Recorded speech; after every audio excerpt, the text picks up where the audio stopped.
Majority Report with Sam Cedar. The destiny of America is always safer in the hands of the people than in the conference rooms of any elite. Sam Cedar. They are unanimous in their hate for me, and I welcome their hatred. We must guard against the acquisition of unwarranted influence, whether sought or unsought, by the military-industrial complex. The Majority Report with Sam Cedar. Ever get the feeling you've been cheated?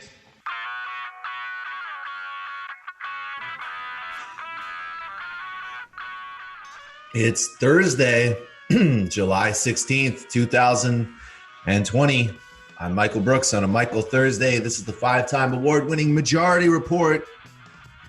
On today's program, Milton Allimadi, publisher of Black Star News, host of Black Star News on WBAI. He joins us to discuss the legacy of imperialism, colonialism, globalization in Africa, and how the COVID pandemic is impacting the continent, the global ramifications of the uprisings in the United States, and the legacy of freedom fighter and founding father assassinated Patrice Lumumba with Milton Allimadi on today's program. 1.3 million new jobless claims filed last week, even as economist Nouriel Roubini, who correctly anticipated the housing crash and recession, suggests that, as anybody else who's paying attention, that this crisis of depression and pandemic is accelerating pre-existing trends of extreme inequality and a massive underclass. Trump, he's not happy. He knows he's floundering, so he's replaced Brad Pascal as campaign manager, elevating Bill Stepien. Again, the president has led us into a pandemic depression and is a delusional narcissist. Not sure how much the staffing changes will matter. Trump administration, along with congressional Republicans, are tying aid to reopening schools in the next funding bill. Safety be damned. This is, of course, something they have no interest in whatsoever. Ongoing looks at the real cost of Amazon's hyper-exploitative labor practices, even as Jeff Bezos's wealth has consolidated even more in the last 3 months. How did the U.S.-backed Lava Jato investigation that facilitated Bolsonaro becoming president of Brazil go so far? Georgia Governor Brian Kemp banned cities and counties from mandating masks because he's already doing such a great job in containing this crisis. DeSantis, Florida's governor, cut back work with some labs, says that many are too slow to provide COVID results. Hospital officials say that new federal rules for COVID-19 will add burdens during the pandemic. Fauci calls White House criticism of him bizarre, says let's stop the nonsense and fight coronavirus. Correct, but unlikely.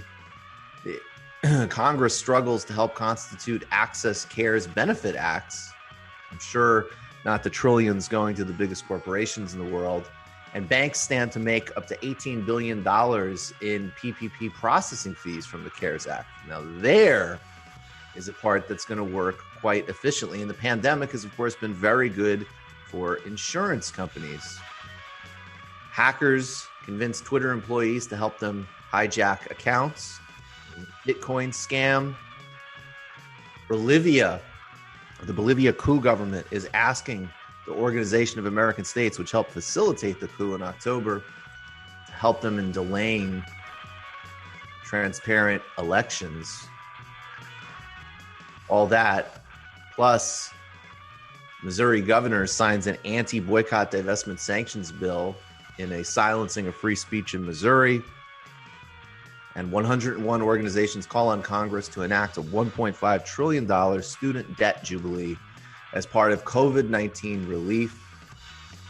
And lawmakers in Chile approve a withdrawal of pension funds. All that and much, much more on today's Majority Report. Matt and Brendan, are you guys ready for the generic question?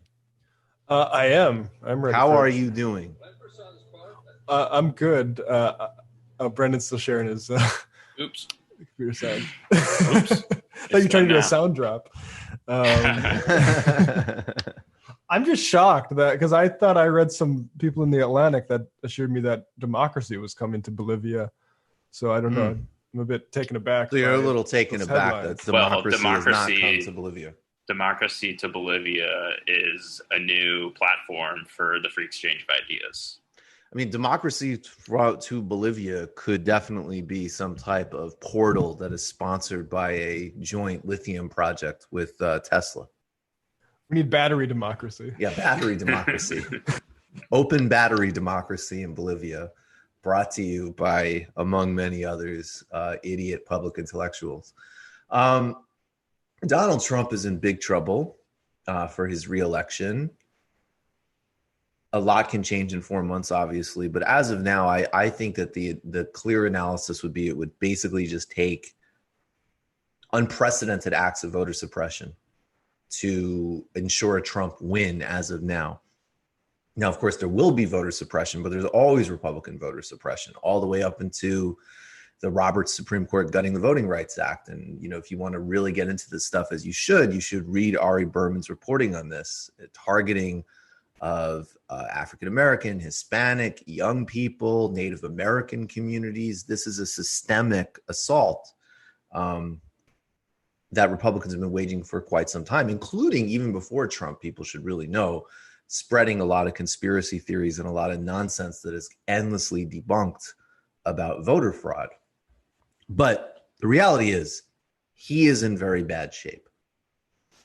And there's a lot of reasons for that. I think we'll talk about them more. The obvious leading indicators are pandemic depression, the Donald J. Trump pandemic depression, as well as the fact that policies like vicious racism towards immigrants are just are in fact not popular.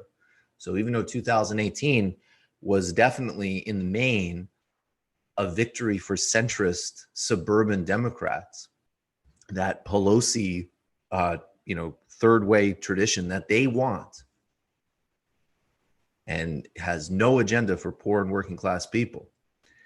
But it was a win and it was a repudiation. I mean, people need to remember in 2018, as Trump was seeing the midterms not going the right way, he started ranting and raving about the wall and putting all that stuff into overdrive, and it failed.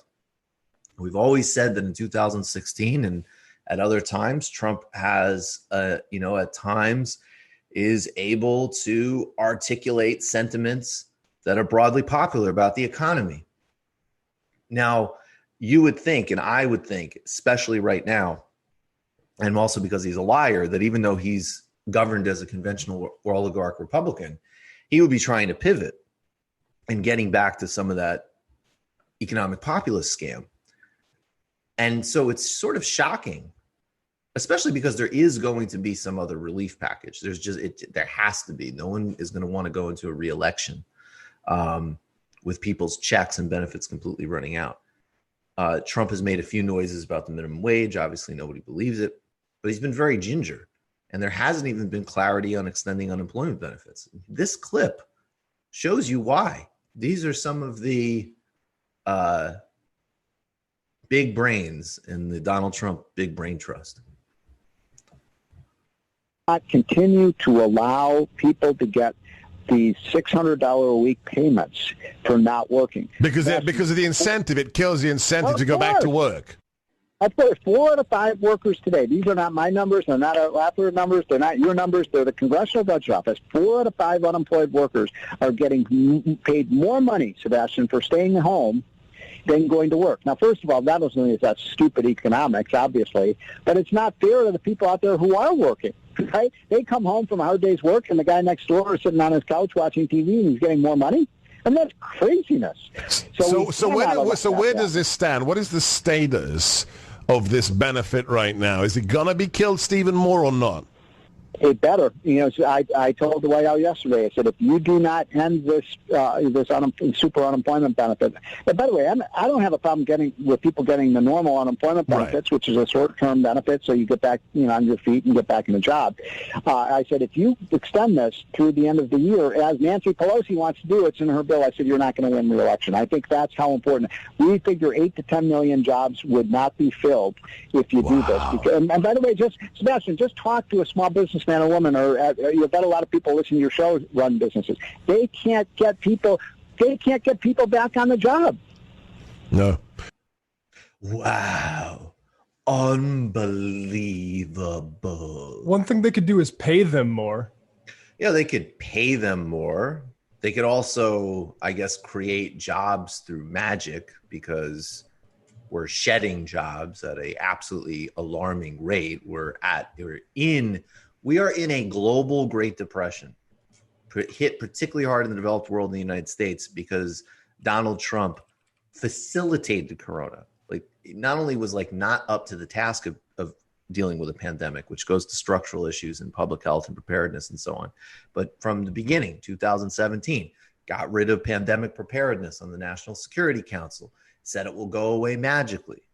So this is where we are. And look, there's deep roots in Republican politics, obviously, that are about racially and class-wise demonizing the poor. And definitely there are times where, as an example, when you looked at some of the unpopularity that you could get to in the specifics around Obamacare, it was kind of like some of the complaints were legit. Like, wait a second, why if I'm making, a lower middle class wage, but I'm outside of the range, I'm pushed into this horrible market with these disgusting private insurance companies for insurance I can't afford.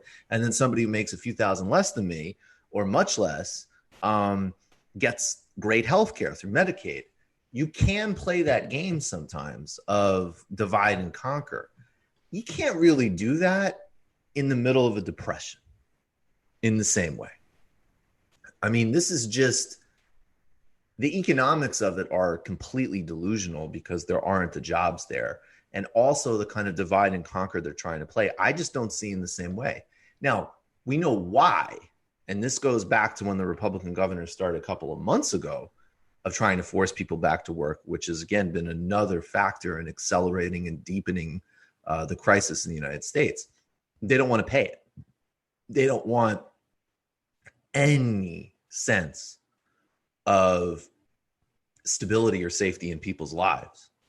It has to just be complete economic terrorism at all times. So that wasn't even this big, I know a lot of these people, look, Stephen Moore is pretty dumb. Gorka's not the brightest guy. I'm sure that a lot of these people know that bars and restaurants are going to fail, that people aren't going to go out, that those businesses cannot run on profitable margins with not enough clientele. But the point is we cannot have a functioning unemployment system. We cannot have anything remotely resembling basic social safety net.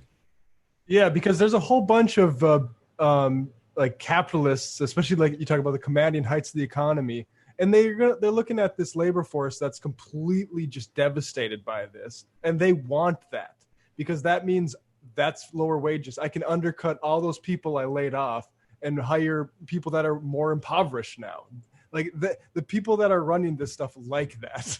Absolutely. That's a feature, point. Not a bug. That's a feature, not a bug. And again, go back to, and I hesitate to recommend Nouri al-Rabini because he's, extremely depressing and whatever, but he's correct about a lot of stuff. And the point, and we've made this point many times, that post 2008, even when jobs began returning, those were enormously depreciated in quality. They're hourly jobs, they're part-time jobs, they're freelance jobs, without benefits, without security. And of course, the other structural forces, the decimation of labor unions. America has at-will employment. That, and even with all that said, the economy had grown enough that there was actually starting to be small and not nearly enough, but some actual tiny growth in real wages. Out the window. And we're going to get back to, the next wave of just how much these companies, like, I don't know how much more they can do anyways. They're already sawing to the bone in terms of wages and benefits, but they're going to be looking to do a lot more. And this is a great opportunity for them. And even as, of course, Congress can't get itself together to do anything for the jobless crisis or to keep people in their homes and do any structural policies for that. And they've already given trillions to consolidate monopoly capital without doing anything to save jobs. The other thing that they've been doing is working very diligently. And Mitch McConnell's prime goal among, right now is to ensure no legal liabilities. As an example, if you've been forced to go work at a slaughterhouse and you contract COVID. We talked about this on TMBS a couple of weeks ago, and maybe it's changed now because New York has sort of cooled as, like Florida and Texas and Arizona have deepened into the crisis. But there was a period where New York had the highest rate of infection, and the only thing that exceeded it were counties that had slaughterhouses. That was the only thing that exceeded it. That if you worked in the meat industry, you were in, at very significant risk. And one of the agri-conglomerate CEOs said, social distancing is for people who work from home. Yeah. It's so, a lot of focus is on the huge $4 trillion stimulus to these corporations, but you should also look at a sort of indebted, impoverished, out of work people as another subsidy to those same corporate forces. They got it on both sides. Exactly. Look up the phrase Lumpin proletariat. That'll explain the economic function of all this stuff and how this works in just, in monopoly capitalism. All right, well, let me just take a minute because that wasn't really that fun to just be like, and what are you doing about it, Steven? Gorka. Just ghastly. They're at home watching Candid Camera. Do we remember his new official title? He's like head of education for like the Navy or something like that now. Wait, Stephen Moore? Gorka. Gorka's back. Wait, what? Are you he's on some government board. He's on some government Security Educational Program. I'm on the National Security Education Program. I'm going to Palm Springs and telling them that Chinese Muslim terrorists are going to blow up the buffet table. Oh, no, MS-13. Yeah, MS-13. I bet Gorka needed to create some type of Islamic MS-13 angle. Oh, Jesus Christ. Yeah. All right, folks. Do we have Milton? We do. Here he comes. Okay, great. All right. He's connected. Let's get his microphone. There we go. I am very, very pleased. Always so happy and always such an honor to welcome my friend and mentor, publisher of Black Star News, host of Black Star News on WBAI, yes. Milton Allimadi. Welcome to the Majority Report. Milton, thanks so much for doing this. How are you? I'm cool. Thank you. I'm always honored, comrade. And I like your mini Castro beard. Good to see you, man. It's good to see you. Have you been well? How are things? Absolutely. I'm trying to keep healthy, physically, mentally, Yep. I try to get in about, I would say, between 20 minutes to half an hour workout every day. Good. It's important. Yes. So I want to talk actually, you know what? We'll start with, these uprisings in the United States that have been taking place in the past couple of months. Yes. After the murders of Breonna Taylor and George Floyd and so on. And I think, there's a range of different directions that these protests have gone in, from the radical uprising and demands and understanding of class and systemic racism. And I think also, even as Cedric Johnson said, there's some element of these being like the Trump bread riots as well, as food pantries run out, as what already existed as a grotesquely unequal society across the board has accelerated through this pandemic depression we're in. I just want, your thoughts, because I haven't had them yet, on the uprisings, and me, and you always look at things through the global lens, including some of the contradictions. It's a contradiction that South African leaders are embracing this, even as South Africa, in their ongoing class structure, continues to have horrifically violent policing over 20 years after the dismantling and liberation after apartheid. So just any direction you want to go, I want to know your thoughts and on all of this. Okay, well, first of all, I think, as you and I know, one of the biggest conversations that has never been conducted in this country is the issue of how what has been so far the permanent black underclass been formed in this country, right? So I think it's completely disingenuous for people that try to analyze what is unfolding in the U.S. without looking at the history. Mm-hmm. And it's becoming much more difficult now to defend the police, the institution of police departments, as something that is operating on a normal basis. And then occasionally you have a officer like Derek Chauvin, that these are anomalies, right? Like Daniel Pantaleo in New York, who basically lynched Eric Garner with his forearm, that these are anomalies. These are disruptions in the system, when it's completely untrue. And I think, and I'm glad you mentioned this series of murders. You mentioned both Breonna Taylor and you mentioned George Floyd. So you're trying to build, which I agree totally is in fact what is happening. It wasn't just that one incident, it was a buildup. And I think that was the eruption that really instigated everything. But at the same time, it also has removed this veil that the establishment had been able to use for a long time to propagate and disseminate that false narrative that, this is the United States is this, basically it's a democratic country.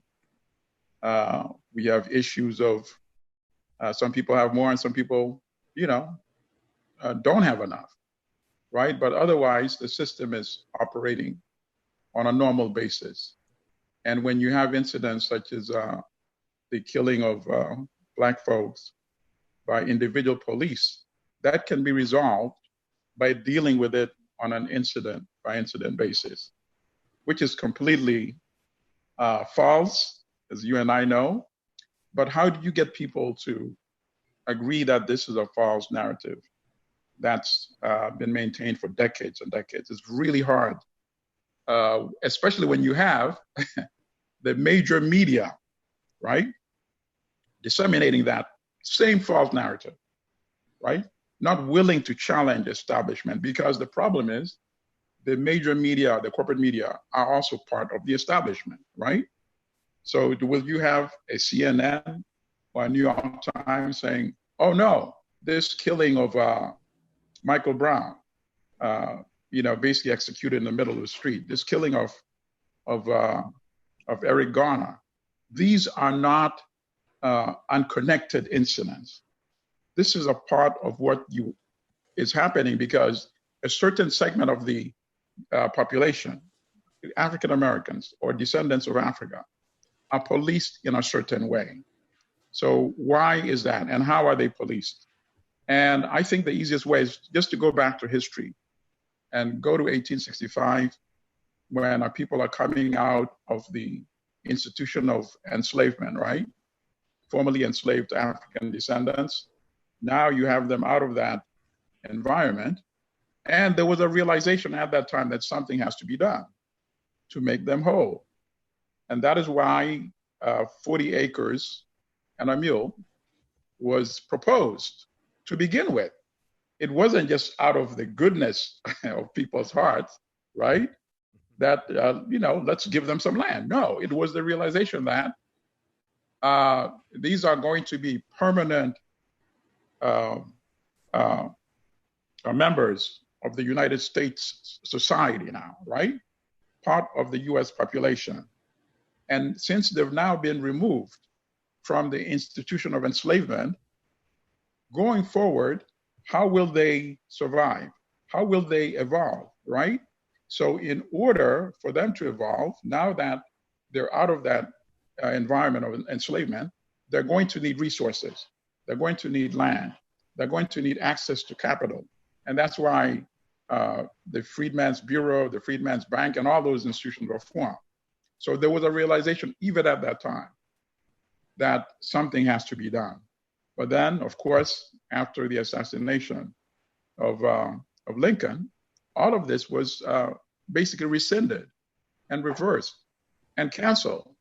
So at that point, that was when the decision was made that this part of the US population is going to have to be maintained a certain way. And policing has been one of the ways to maintain that permanent underclass. And they remain a permanent underclass. They have unequal access to resources, to capital, to decent housing, to opportunities, right? Individually, some may emerge from that class and become quote unquote successful in terms of the way success is defined in this country, right? You have a certain level of income. You can live in a certain neighborhood. You have access to certain types of healthcare. But those are individually. Collectively, they do not have access to the opportunities that European Americans would have, or even recent immigrants from Africa. So somebody could be an African immigrant and come to this country and will probably have more access to opportunities than somebody who is a direct descendant of a formerly enslaved African, whose great, and I don't know how far you would go back, grandparents and their children lived in a certain environment springing from those institutions, and then evolving up to where you find African Americans now concentrated in the major urban areas all over the country. They have a certain type of history behind them, a certain type of restrictions that's always confined them, as opposed to even an immigrant coming out of Africa that comes perhaps with some level of resources, if not financial, at least even intellectual. He or she has not been conditioned to believe that they cannot achieve. And that says a lot when you start conditioning somebody from a very early age that you can only attain so much. And this is your lot in these United States. It has a very damaging and debilitative aspect, right? So I say all this background to say that I'm happy that now it's becoming increasingly more difficult to maintain this false fiction, right? And that is now why we're seeing more of the conversation, not only in terms of let's try to attack and remove these institutions, the symbols such as the statues, the monuments that represent that era of enslavement and exploitation. But more importantly, let's also address the issue of economic disparities, unequal resource access to resources, and even reparations. Reparations is not such a preposterous word anymore. It's become part of the mainstream conversation. And I'll give you just one other anecdote before I wait for your response to what I just said. I remember many years ago, I was interviewing Mark Green. Mark Green, I think at one point he was a public advocate in New York City. He was a city council member. At some point, he tried to run for mayor a couple of times. And I was interviewed him, and he asked me, he said, listen, this whole issue in the Black community of reparations, is that a serious conversation? I said, Yes, of course it is. If you look at the history, he said that's unbelievable that people would think something like that could ever be taken that seriously. Okay, so I say that to say, look how far we have come. It's now serious, and I'm happy about that. Are we there? Of course not. But I'm happy for the fact it says something that word is no longer considered taboo or preposterous. Definitely. I mean, I think the only thing that I would add that I know we've talked about too is that you can't, the class dimension is so crucial because one, of course, there's actually significant class divisions inside the Black community itself.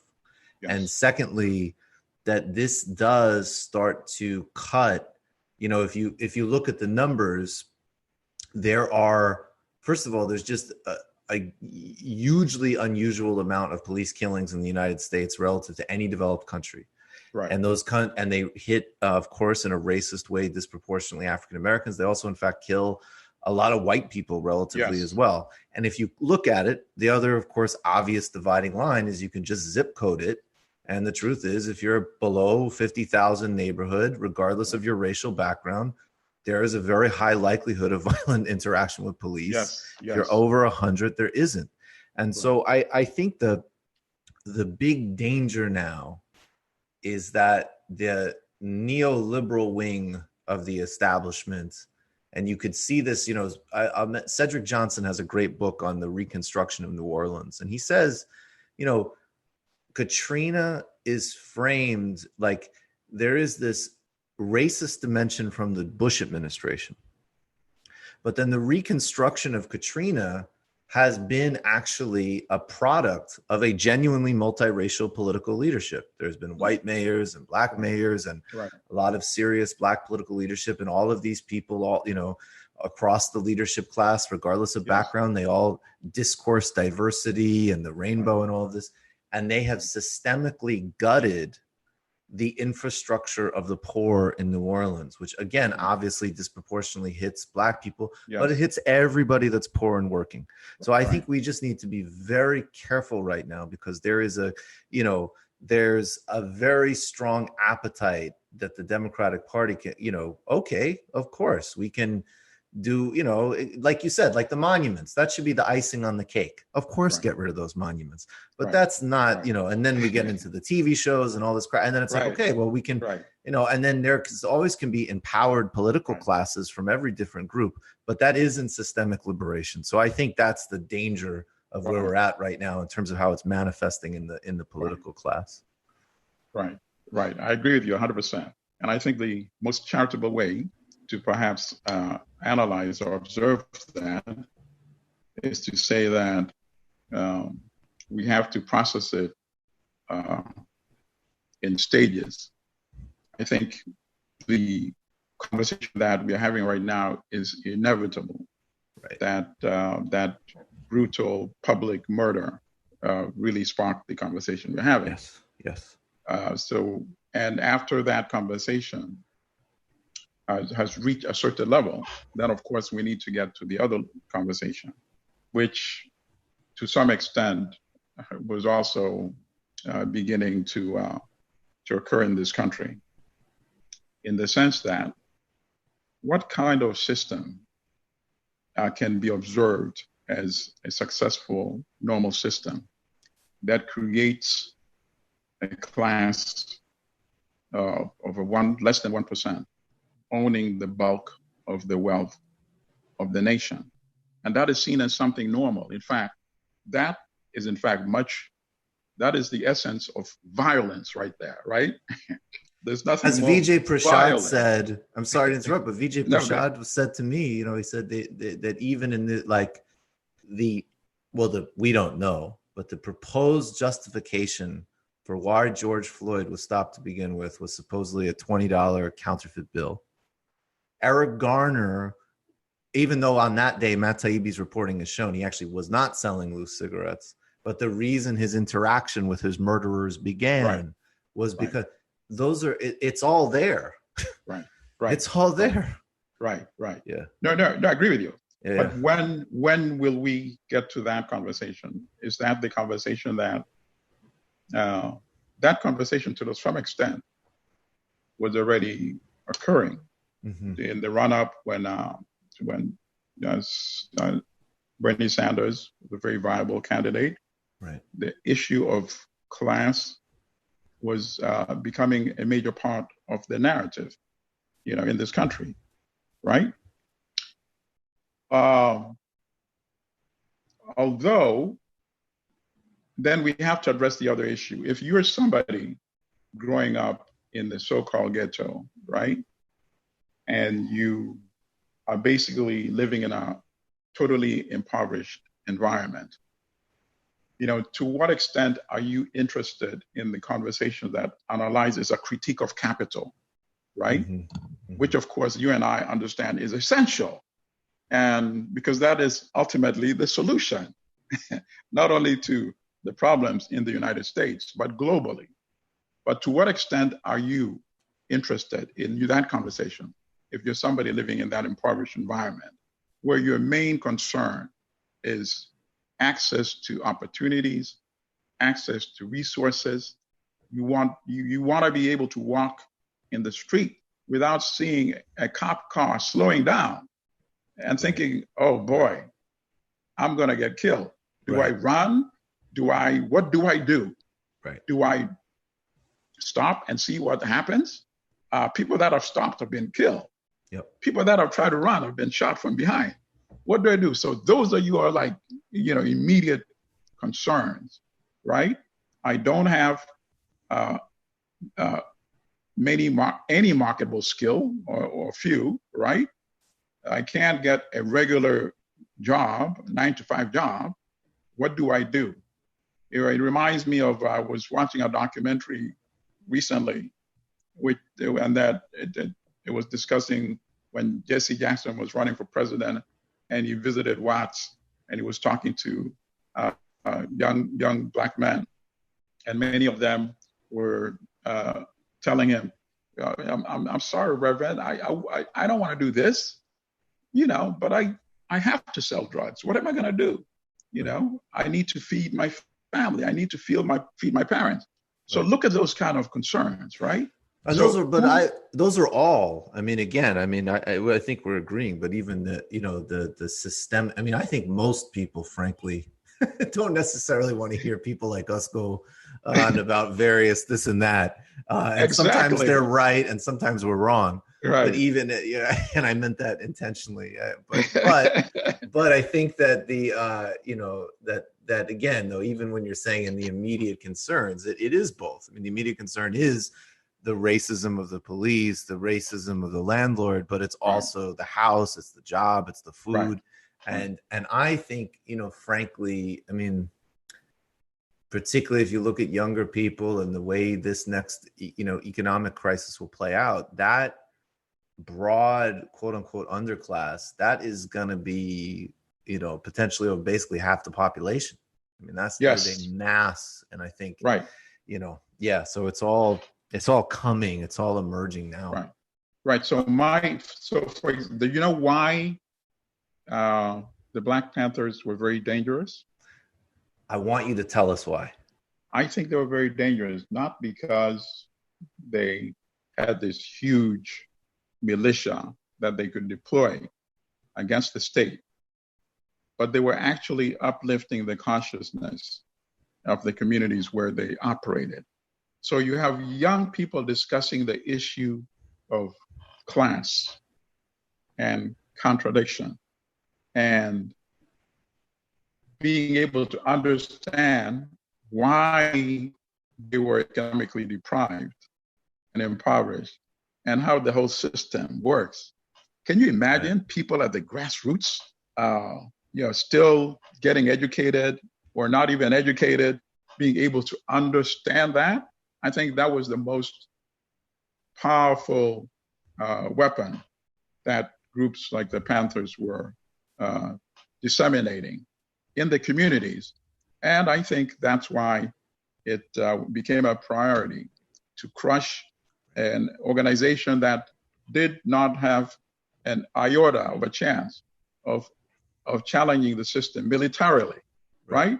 But the narrative was, these are armed, challenging the state with armed forces. So we have to go after them with armed forces. That was completely baloney. So now, I say this to wonder, how can that sort of education be reestablished or reignited again in these communities that need to have that consciousness?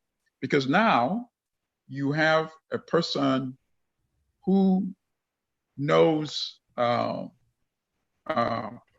potentially powerful she or he can be in actually impacting the system and changing the system. Because if they now get in a certain position, whether it's elected office or whether even if they operate their own business, even if they become employed in some establishment, right? They come there with a different level of consciousness, knowing many of the things that you and I know in terms of what is the ultimate long-term solution in really making this country and the world a better place. Not a place where it's acceptable for multi-billionaires to live in New York City while we see people lying on the streets, homeless, or sleeping on the subways, or defecating in public on the subway stations. You know, that somehow is nothing unusual in this country. It was shocking to me, actually, when I first came to the United States to go to Syracuse. We're talking almost 3 decades ago now, right? For me to see a white panhandler, a European American, begging for money on 42nd Street. That was a reframe. It was unbelievable. I couldn't believe it. I said, wait a minute. I thought maybe the guy was sick or no. There's plenty of poor white people. Plenty of poor white people. Right? It's a class thing, man. No. But that is the big secret that was widely not known. Right. Yeah. So I say all this to say that we are now having a conversation that will probably evolve in stages. And I think the best way is first to get people to accept that the contemporary problems we see, we have to go back and trace it to even before the institution of enslavement. Because then if we do that, then of course we can look at how it still manifests itself globally. But if we don't have time to look at it that way, and we want to focus only on the US for now, we cannot escape the fact that after enslavement, after there was some attempt to make people, if not whole, at least functionable, that was rescinded. And now we're dealing with many of the consequences that arose from that moment in history. In terms let's talk about those. Sorry. Let's talk about those global dimensions. I want to talk about there's many different components of Corona, but Corona's already hit the third world. And I want to, in some ways, I would like to retrieve that term. I mean, third world's origins are actually very positive and self-defined. And if those goals had been achieved, we'd live in a radically better world today. But whatever, being that as it may, I agree. Yeah, so maybe we can somehow get that back in the mix. But it has already had very significant impact, of course, and areas that rely on travel and tourism and economic activity like anywhere else. Actually, also particularly in South Africa, you could see a lot of extreme police violence with regards to a very vicious enforcement of both the lockdown, but also still doing evictions. And I would read Will Shockey in Africa as a country talking about that. But there's also the effects on global health networks, how this is going to affect debt, food production, food prices. I mean, there's a lot in the mix here. And in the same way as you always do, you can take us through the history. So when we look, at the developing world in general, and maybe we could focus on the continent, What is the role? First of all, where are we at now, broadly speaking, with COVID? And then if you could take us through the imperial, colonial, and neo-colonial history of how that forms and impacts things like public health networks. Okay, very good. So in terms of the raw statistics, I think the total infection rate is 600 and almost 30,000, right? On a continent of 1.2 billion people. And the death rate is 13,780 total, which is even New York City alone. Right. Has more, almost 23,000. So it's some very good management happening, yeah. But I think the impact is going to be measured in a different way in Africa. It's going to be some of the things that you outlined as you were introducing this segment. The issues of debt, right? The issues, basically the economic impact, the economic ramification. You have dependent economies, right? Economies that have a certain role in the global economic system as functionaries to make the industrialized parts of the globe function more successfully and create more wealth for people in the industrialized countries. And that's how it was set up in 1884, the Berlin Conference, when the major European powers of the day met in Germany. The meeting was presided over by Chancellor Otto von Bismarck. And that was during the era that we know as the Scramble for Africa, when Britain, France, these are the major competing powers, said, listen, we fought many wars, and as we know, they've fought many more subsequent horrific wars, right?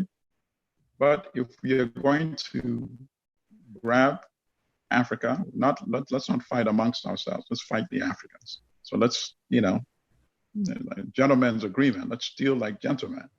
So they met, Britain, France, Germany, Belgium, Portugal, Spain, Italy. It was a late comer, Spain, and the colonial enterprise, right?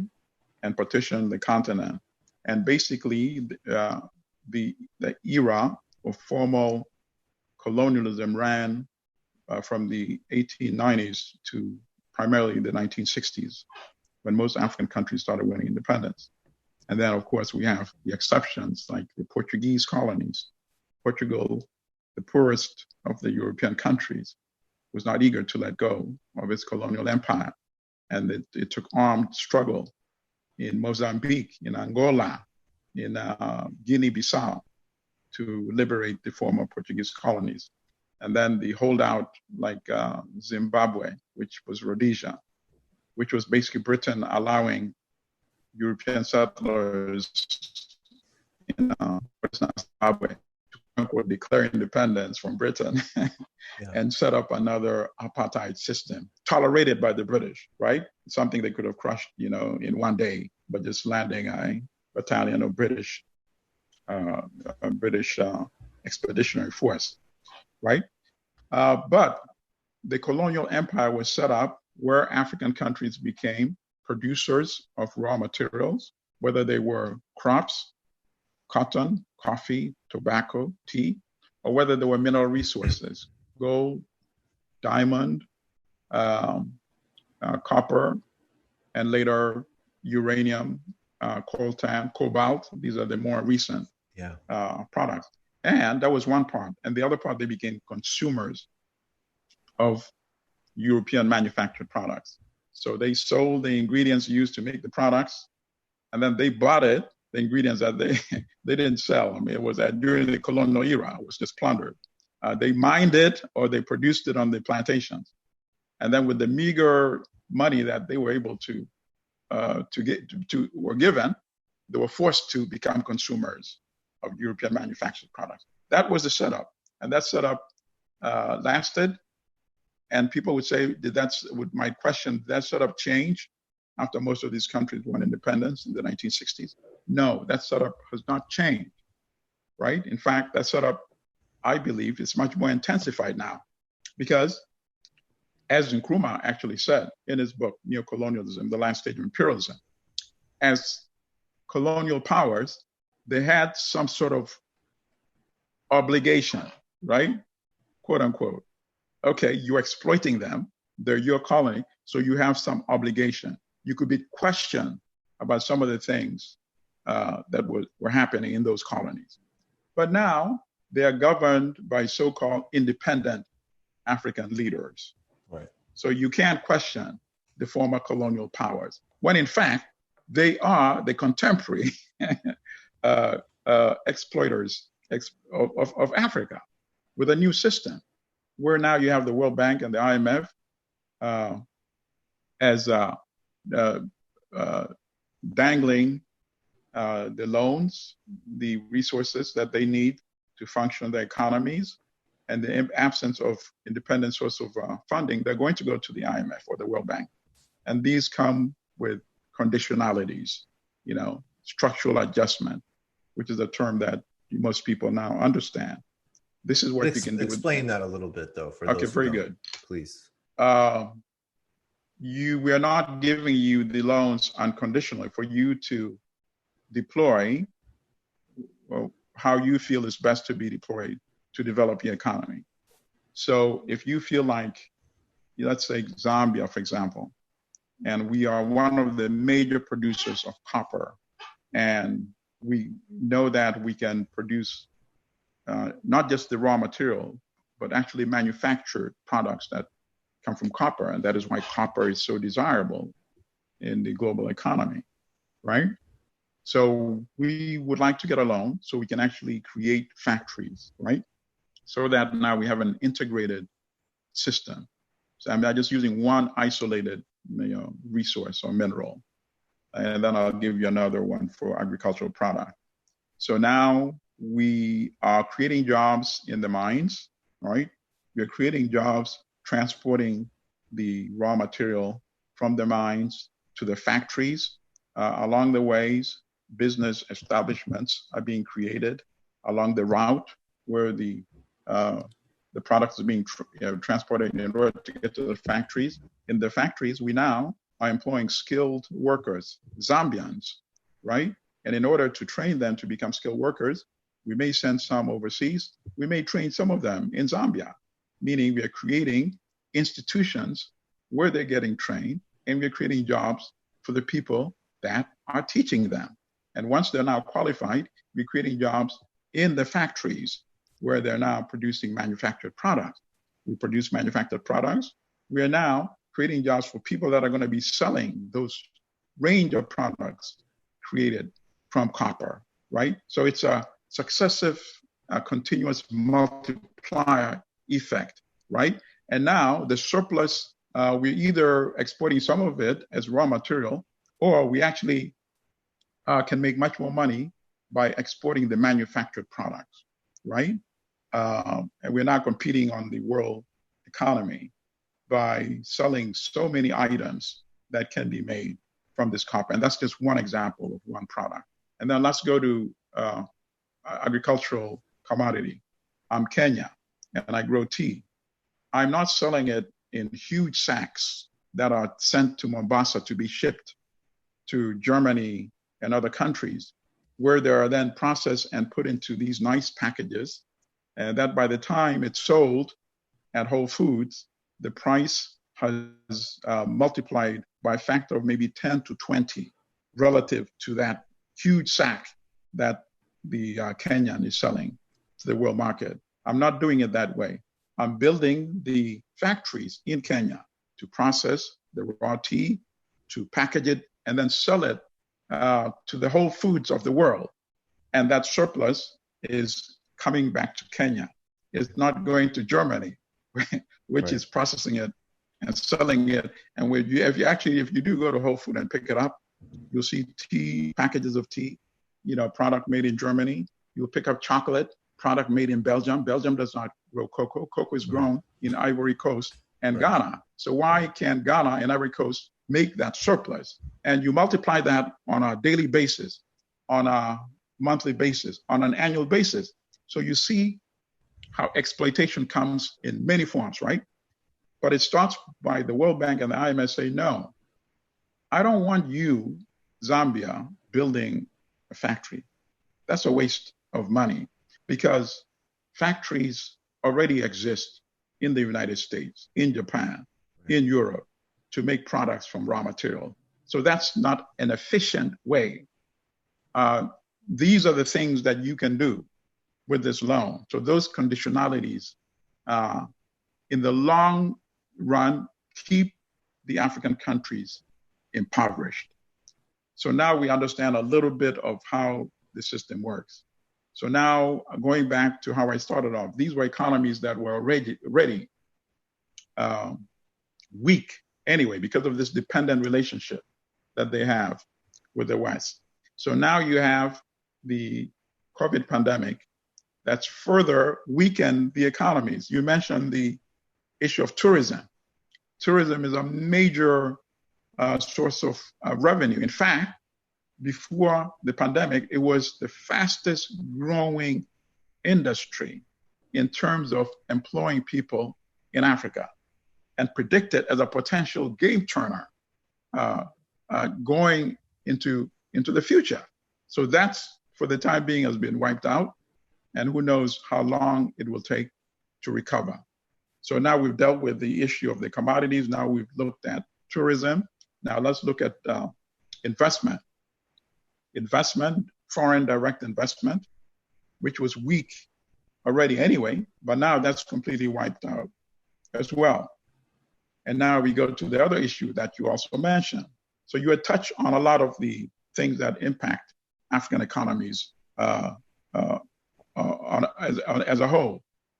The debt issue, right? How are you going to be able to service those debts that were, in the case of Ethiopia, the Prime Minister Abiy Ahmed wrote an op-ed in the New York Times in April, and he said, he gave a number of almost between 25 to 30% of the country's income from exports goes to servicing the debt. And Ethiopia is actually one of the better performing countries in Africa. And he was saying how stressful this is and making the argument not only to extend the debt payment, but to actually cancel the debt. I think that's a strong argument that needs to be made. And even if that happens, have Jubilee. We must. I agree with you. Yeah. And even if that happens, the other challenges that we just went through still exist. And now let's go to the healthcare infrastructure that you also mentioned in the beginning of this segment. African, the tragedy is that if you have a neo-colonial relationship, this dependency relationship between Africa and the former colonial powers, and now the United States, and now with China as well, it means that you have a quote-unquote willing partner on the African continent, right? And that willing partner is often the African president or prime minister. It's not the masses of the African population, of course, because if they had their way, they would not elect a person who does not represent their interests. But in many of these countries, people don't have a genuine choice when it comes to who becomes the leader in these countries. So often the most reactionary, backward leaders are the ones that are also sustained, by the West. And the most classic example was Mobutu, of course, in what was Congo. They're destructive. So how do we change that narrative post COVID to address this issue? Well, I think something might actually happen. And before I get to that, let me finish the point I wanted to make by bringing up these leaders in the first place. Look at what the leaders have done in the going to 60 years now that African countries have quote unquote been independent, right? Most of them are proud of the armed forces that they've built. So they have these, I don't know a single country that doesn't have these annual parades where the tanks are paraded, the jet fighters are flying overhead, the officers, salute, and the rulers salute the soldiers marching by, and they take pride in this. And they have a vested interest in that, right? Because that sustains the regime. But they cannot boast first-class medical facilities. You never see them parading their doctors, right? Their nurses, their healthcare performers. They're not like Cuba sending medical corps around the world. Of course not. And in fact, that is why I brought this up, because I wanted to say that is the ultimate tragedy. It's very shameful that when we had the 2014 Ebola epidemic, it took tiny Cuba to send an army of healthcare workers and doctors to help stem this pandemic. And it did so very successfully. And now we'll come back on track to the healthcare thing in Africa, but let's go a bit further. It was Cuba once again that came to the rescue of Africa during the liberation struggle, right? When Cuba deployed up to 30,000, perhaps even more, soldiers in Angola to defeat Jonas Savimbi, who was the stooge of the CIA in South Africa, and to actually defeat a South African Expeditionary Army in Angola, which then, that was in 87, which led to the liberation of neighboring Namibia, which led to the release of Nelson Mandela in 1990, when the South African apartheid regime realized, wait a minute, we can actually lose this whole thing militarily. If Cuba ever decided to say, listen, we're going to support Umkhonto we Sizwe, the ANC's military wing, and get a few other African countries to maybe contribute 5,000 soldiers each, we can actually invade South Africa and just get rid of the apartheid regime. That thought must have crossed the minds of the folks running the regime. And that's why Africans that understand the history always praise Cuba and what Cuba has accomplished. But the importance of bringing up Cuba is to show how resources can be deployed in a disciplined and effective way when you have your priorities correct. So if your priority was building up state-of-the-class healthcare infrastructure in African countries and transport and communication, that could have been accomplished too. With the same money, the billions and billions of dollars that's been deployed in the armed forces in African countries, right? So now let's come back to how is the continent going to evolve post-COVID? I would not be surprised if there's some regimes that collapse in African countries. Of course, if the West would have its way, they will try their best to sustain leaders that are beneficial. But it's going to be very difficult because you now have much more weakened economies, plus you have the African youth that are becoming increasingly more restless. Let's take an example of Uganda and South Africa. In Uganda, the population is one of the youngest in the world. I think close to 80% is below the age of 35. That's outstanding. And for the continent in general, I think more than 60% is below the age of 25. So now you cannot provide employment to them. And now many who were somehow operating in the so-called informal sectors, that's now disappeared because now tourism has collapsed. So you don't have all these tourists that create interrelated domestic economies. That's gone too. So their options are now narrowed, and non-existent in many places. They are going to become more restless, And I think at some point, increasingly, they may start taking matters into their own hands. I think we will see some of that. There's going to be a period where this issue is resolved. So the post-Africa, post-coronavirus Africa, is still, to me, unpredictable. I think it's going to be difficult to reestablish the neocolonial regime as we know it today in Africa, especially when you have young people talking about becoming much more conscious, right? And understanding why Africa remains impoverished in the first place when you have a continent that perhaps has the richest in terms of natural resource endowment. So I think this is now another golden opportunity rising out of chaos, right? To steer Africa in a different direction. Will it happen? Of course, I hope it happens. But a number of things need to occur before it happens. I think in South Africa, it's good that you have like the people that support Julius Malema in terms of understanding that what we have in South Africa, and you mentioned that in the beginning of the show, is essentially what Steve Biko warned against. And there's a very interesting short interview. I think it's about 20 minutes long. If you go to YouTube and you put Steve Biko interview, that interview will come up. And he's talking about if we just change the color, right? We replace Europeans with Africans.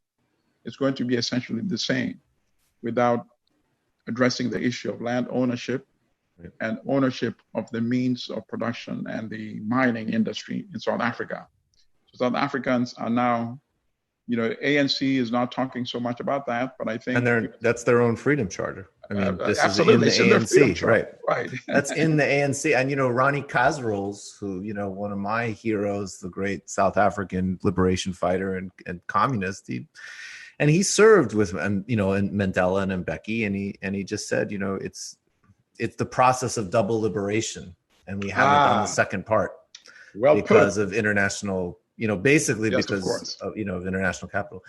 What about the role of China though in this? I mean, I'm really curious, specifically as Belt and Road develops and China's presence increases. What is the African relationship with China's presence? Okay, well, the China of the 21st century is different from the China of the 20th century. Some people forget that the first major railroad that China built in Africa was it's called Tazara, the Tanzania Zambia Railways, right? Mm-hmm. Which the discussion started in the 60s and it was built in the 70s, right? At that time, China was not yet a global power. It was a major country, right? But it was not yet a global economic power as it is today. So I think at that time, the relationship was more based on ideological comradeship, right? Here we have African countries emerging from the colonial regime and trying to chart an alternative path to development. And you have China with its long history also of dealing with Western imperialism and Asian imperialism as well, right? So they have something in common philosophically and ideologically. And China, of course, having an interest in seeing more countries, not only Africa, but more countries, pursue the similar path of socioeconomic development. So the relationship was based on that.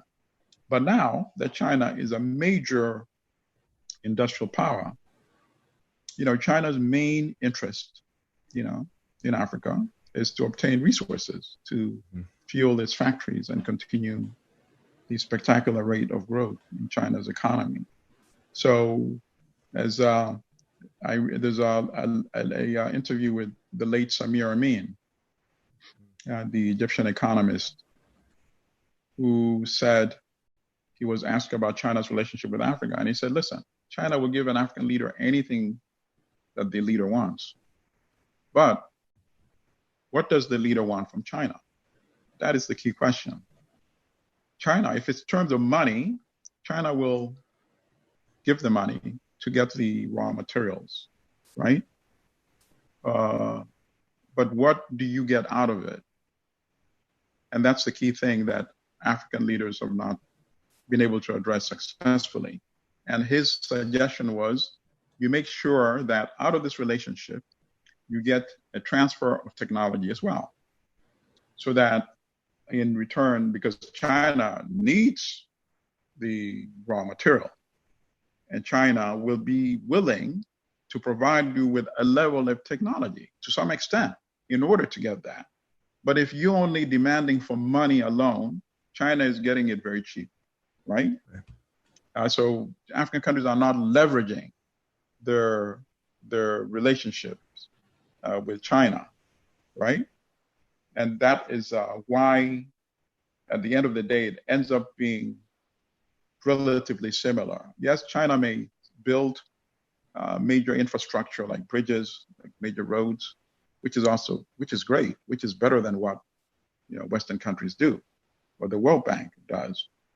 But at the end of the day, if you don't know how to build those bridges yourself, those roads, or to maintain them, then you now have a neo-colonial relationship with somebody else. And that was Samir Amin's critique. And I agree with that critique as well. Yeah. Go ahead. No, we were discussing on TMBS on Tuesday the idea that we should, a new push to get rid of hunger in the United States and globally. And we were talking about, Lula and the Workers' Party did it in Brazil.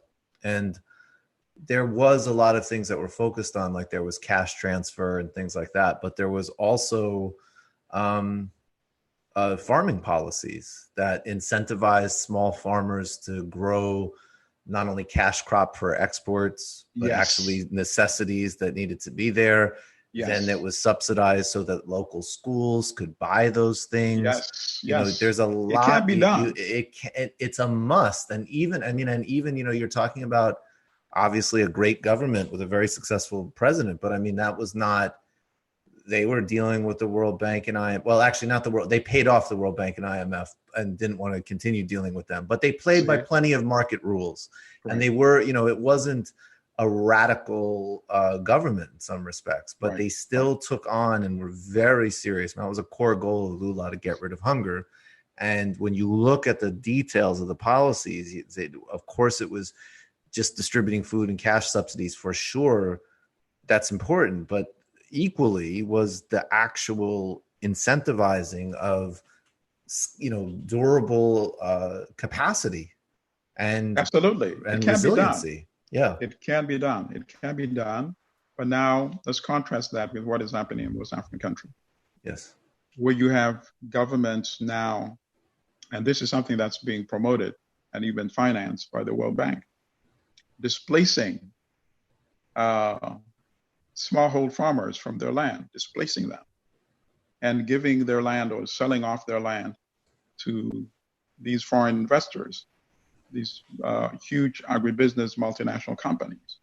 That is what's happening in many African countries, in Uganda, in Ethiopia, in Kenya, throughout the continent, right?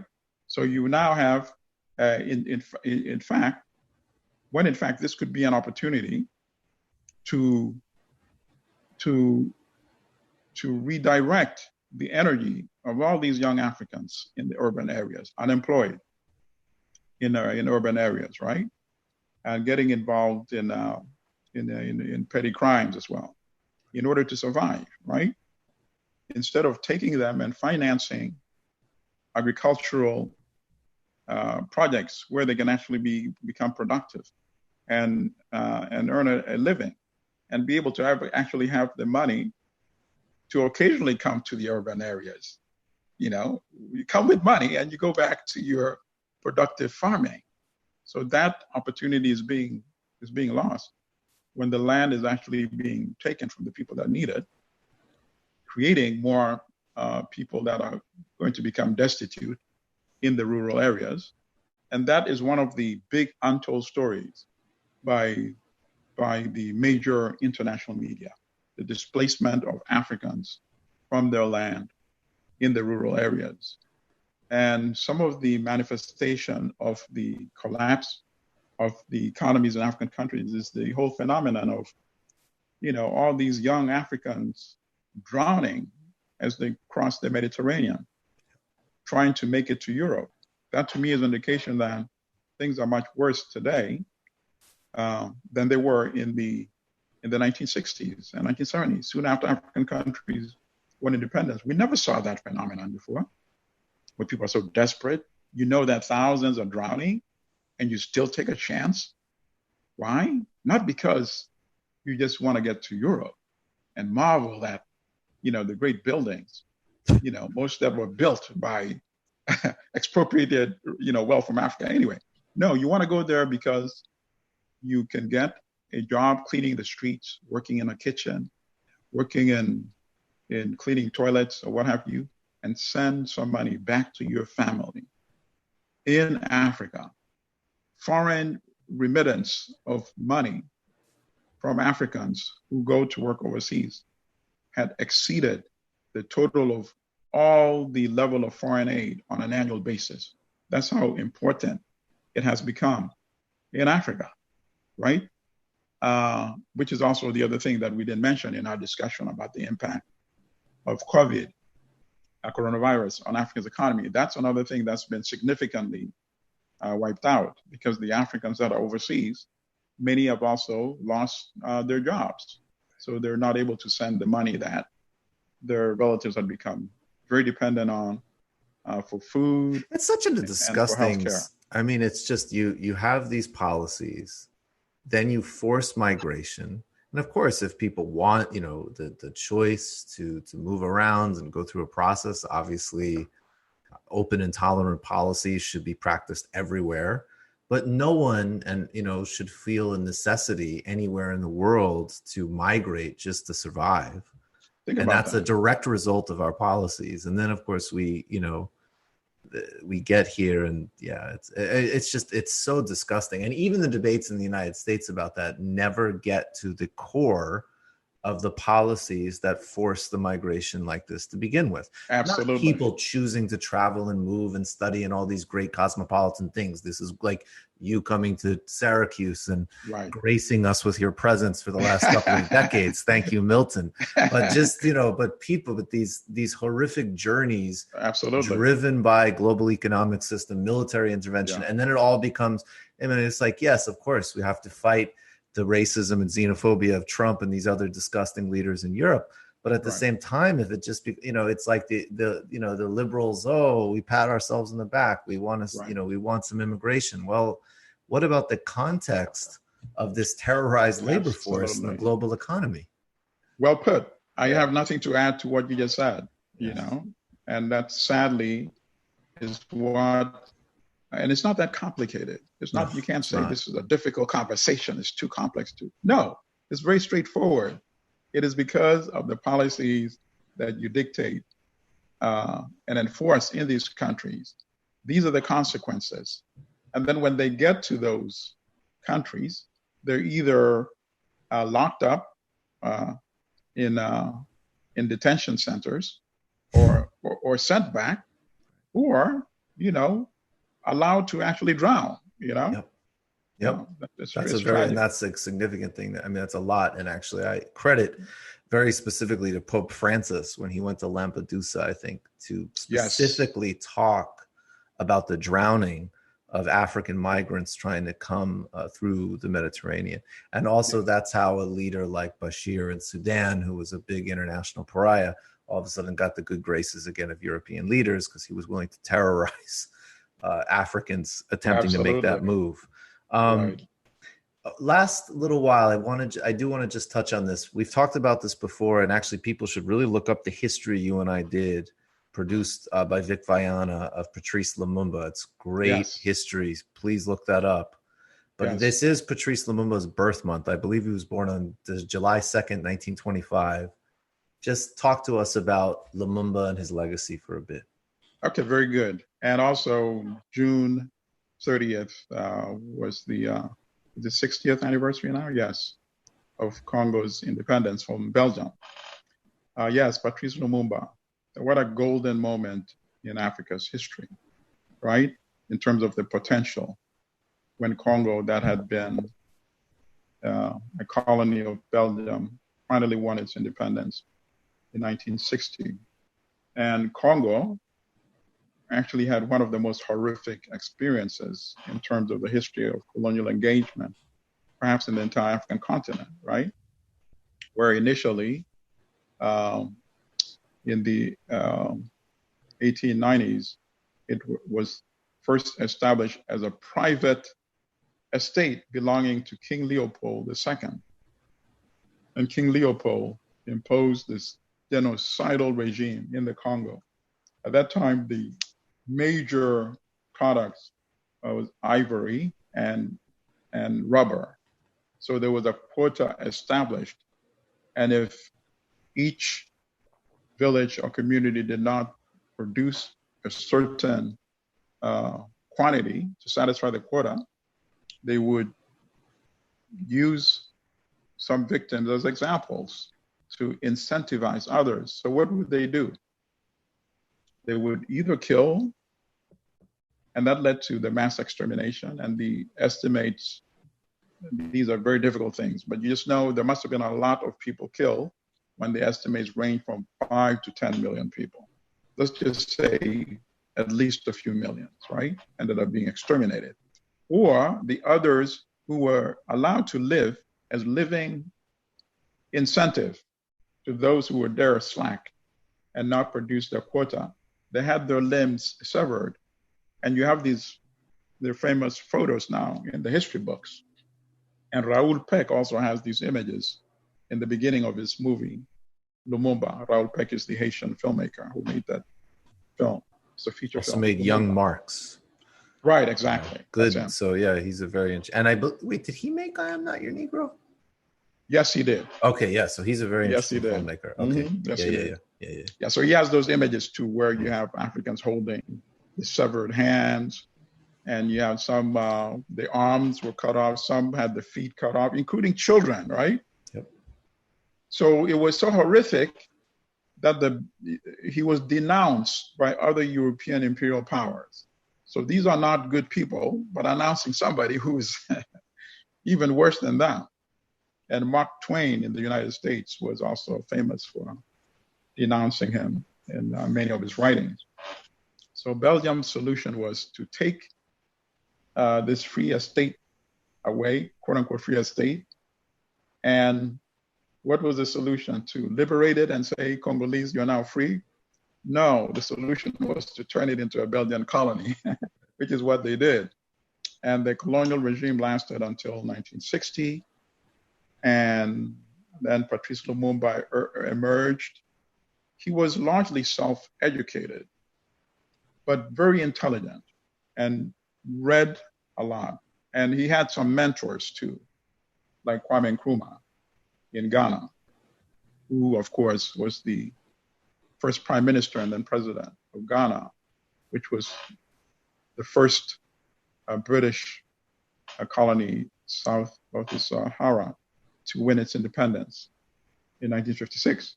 So he got a lot of intellectual tutoring, people from like Julius Nyerere as well in Tanzania. But these countries were themselves just recently emerging from colonialism. So he was working under very difficult conditions because in the entire cabinet that he created as the first government, only a handful had college degrees, right? Why? Because Belgium had no plan of leaving the Congo and had not allowed Congolese to become educated. So they were set up to fail from the get-go. Congo, as you know, is one of the most wealthy countries in the world in terms of resources. It has pretty much everything. And a recent World Bank estimate the resources at almost $28 trillion with a T. And they continue to discover new resources on a yearly basis, right? So who even knows how wealthy it is, right? But at that time, the primary resource was copper. And copper was confined in what was called the Katanga region. So Belgium immediately started to promote secession after Congo won its formal independence in June 1960. And it promoted Moise Tshombe, who led his region of Katanga, to secede from the rest of the Congo and financed it. And so Lumumba had no chance of succeeding because not only was he fighting against Belgium, Belgium was working in concert with the United States and with Britain. And here in the United States, Eisenhower, before even Kennedy became president, had made the decision that Lumumba should be eliminated because Lumumba first sought help from the United States and the United Nations to try to put down the rebellion and the secession, because they realized that if Katanga broke, other regions would break, and that would be the end of the Congo, right? And when that help was not forthcoming, he sought some help from the Soviet Union. And that was played out as, oh, here we are. We have another red communist coming into leadership in the Congo, and this must be stopped at all costs. So he was prime minister only for 3 months. September, he was overthrown by somebody who was also supposedly his right-hand man, Joseph Mobutu, later known just by the one name, Mobutu, or Mobutu Sese Seko, who by that time, of course, was a CIA agent. And Lumumba was humiliated. And there are those images that I can't stand to watch. No, it's disgusting. Yeah.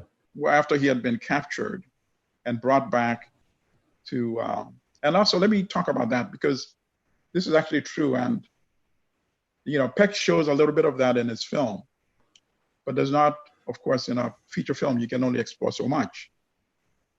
But after he was overthrown, he was then, his residence was secured by the United Nations soldiers. But he managed to escape. His supporters spirited him out of the compound. And if Lumumba only cared for Lumumba, he would have just fled the country. And he would have, who knows what might have happened, but he would have fled the country. But instead, even as he was traveling toward a region where he had the most support, he was stopping along the route and mobilizing people in their villages and communities, saying, don't worry, they're trying to reverse our independence, but they won't succeed. Mobilizing. And we can understand that, knowing the type of person Lumumba was, really connected to the grassroots, having come up from the grassroots. But perhaps that might not have been the best thing in order to preserve his physical safety. Right. And that's how eventually the folks, Mobutu and the CIA folks caught up with him, right? And ultimately he was delivered to the person whom they knew would kill him, Moise Tshombe, the secessionist leader in Katanga, where he was brutally tortured and then executed by firing squad, and to show to what extent people, the neo-colonial regime and the supporters know how powerful, even in death, that he would still be, right? As a legacy and a memory of what Congo could have been. His body was chopped up into pieces, by the Belgians and the CIA and Tshombe's folks. And they talk about African barbarism, right? his body was chopped up into pieces. It was burned and then dissolved in acid, so that even today in the 21st century, we can't say we can go to a location where Lumumba is buried and let's pay our respects to his legacy. Of course, people like Lumumba cannot be erased from history. And that is why we're still discussing him today. That is why we still discuss people like Kwame Nkrumah.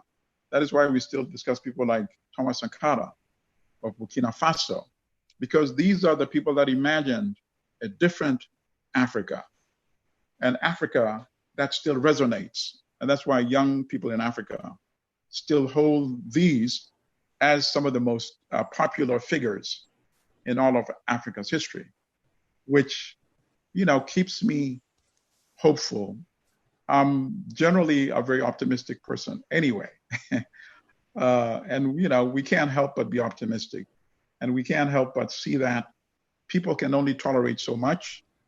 And people at certain stages in history will always make demands that will change society. Because, that is what history is all about. It's about the contradictions, and then we make change and we keep moving forward with the process of history. Milton Allimadi, we learned so much from you. I'm just honored. It's a pleasure. I enjoy it so much. Please tell all the ways that people can find you.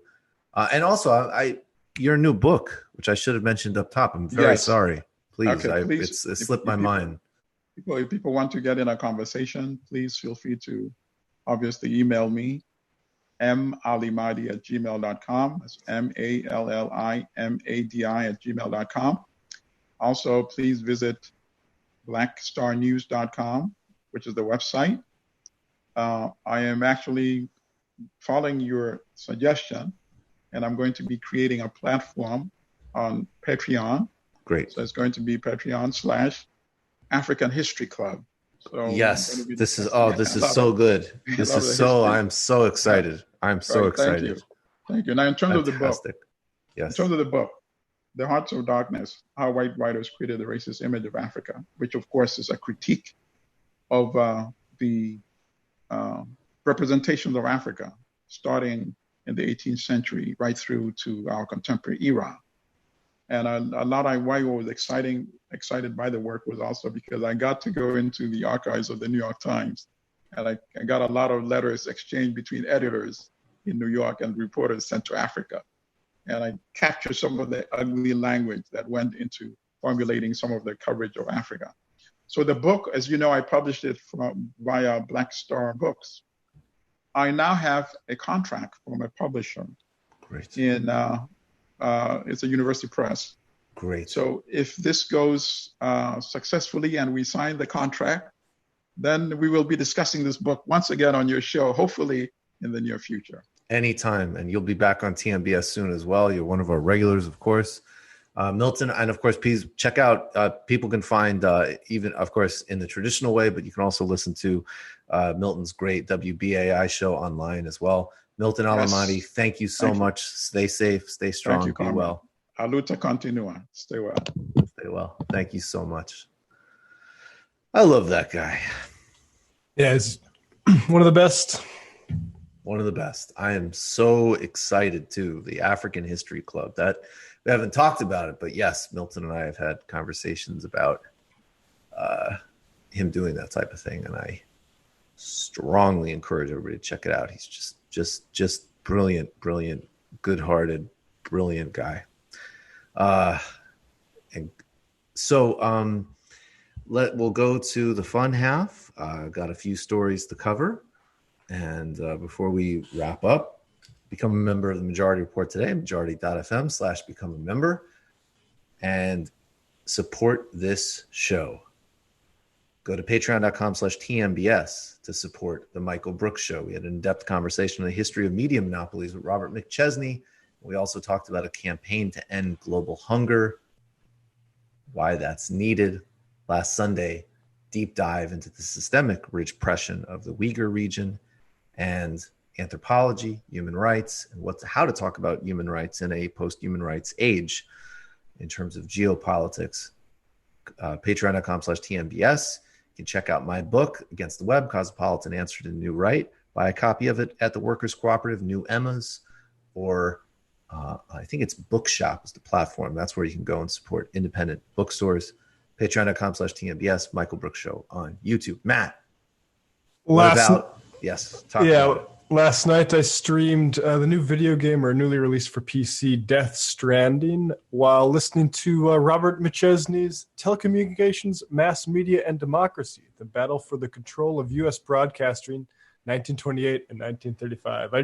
It was an interesting interview we had on TMBS, and I wanted to see some of his work, and I cracked into that for people. And it's all about like RCA and the sort of radio corporations setting the table for the corporate hell of our media today. He's incredible at detailing that history. And it's bad news, folks. I mean, he wrote, is that the one that came out in 2013? No, it's one of his earlier ones. It's from 93, I think. He wrote this book about the internet in 2013, which was when there was still like kind of a little bit of like delusion and sheen about it. Like utopianism, some sort of like, yeah, Google do no evil, man, and before we realized that like it's actually just like this horrific surveillance platform. Exactly. Yeah. Social media is absolutely grotesque and just like everything is bad. But he just nailed it. I mean, he nailed the monopoly structure. He nailed the economic structure of it. McChesney was great, and it was great. Helps when you're a democratic socialist. It does. It helps to see those forces. That was a great interview. Of course, check out the Nomiki Show on Patreon, on YouTube. And now Jamie's with us. Jamie, what's up? What's cooking? What's going? Hey, guys. So this week on the Antifada, we have a very special edition of History as a Weapon. It's all about the deep state, and it features not only Matt Chrisman, but also our very own AM Gitlitz, because he is something of an expert on conspiracy theories.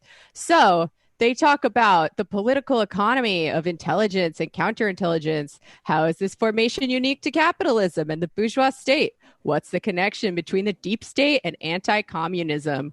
What roles do organized crime and drug running play?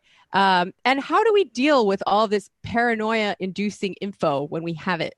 So that's a banger. First half is out now for everyone. Second half is coming out on Friday for patrons. As always, if you're broke, send us an email and we'll just email it to you. Also, my panel for the Socialism Conference was rescheduled due to technical difficulties, and it is happening tomorrow at 7 p.m. Eastern, and I'm going to put a link to it in the blog post. We're going to be talking about socialist organizing and the capitalist state, and I'm going to be on this panel alongside Eric Blanc, and I think we have a lot of areas where we agree and some where we disagree, so it should be a good conversation. Cool. All right, folks, we'll see you in the fun half.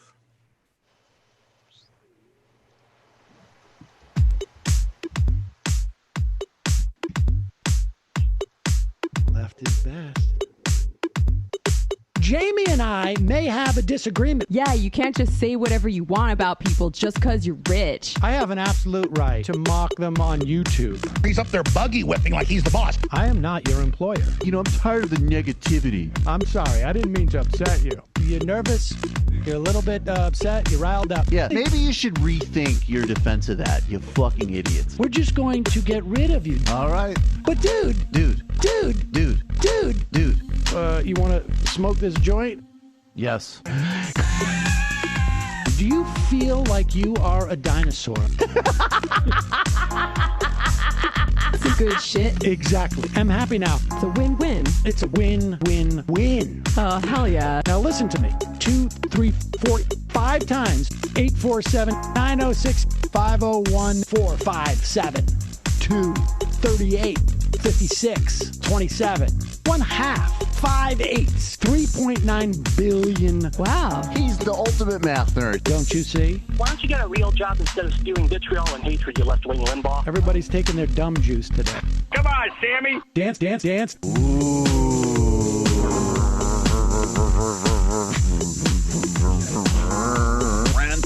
I had my first post-coital scene with a woman. I'm hoping to add more moves to my repertoire. All I have is the dip and the swirl. Fine, we can double dip. Yes, this is a perfect moment. No. Wait, what? You make under $1 million a year. You're scum. You're nothing. Excuse me? Fuck you, you fucking liberal elite. I think you belong in jail. Thank you for saying that, Sam. You're a horrible, despicable person. All right, gonna take a quick break. I want to take a moment to talk to some of the libertarians out there. Take whatever vehicle you want to drive to the library. What you're talking about is jibber jabber. Classic. I'm feeling more chill already. Good. Donald Trump can kiss all of our asses. Hey, Sam. Hey, Andy. You guys ready to do some evil? Hitler was such an idiot. That guy might be a Nazi. Agree. No. Death to America. You. Yes. Wow. Wow, that's weird. No way! Unbelievable. This guy's got a really good hook. Throw our hands up. Ooh. Wow. But Sam, I gotta get off. No worries. Let's.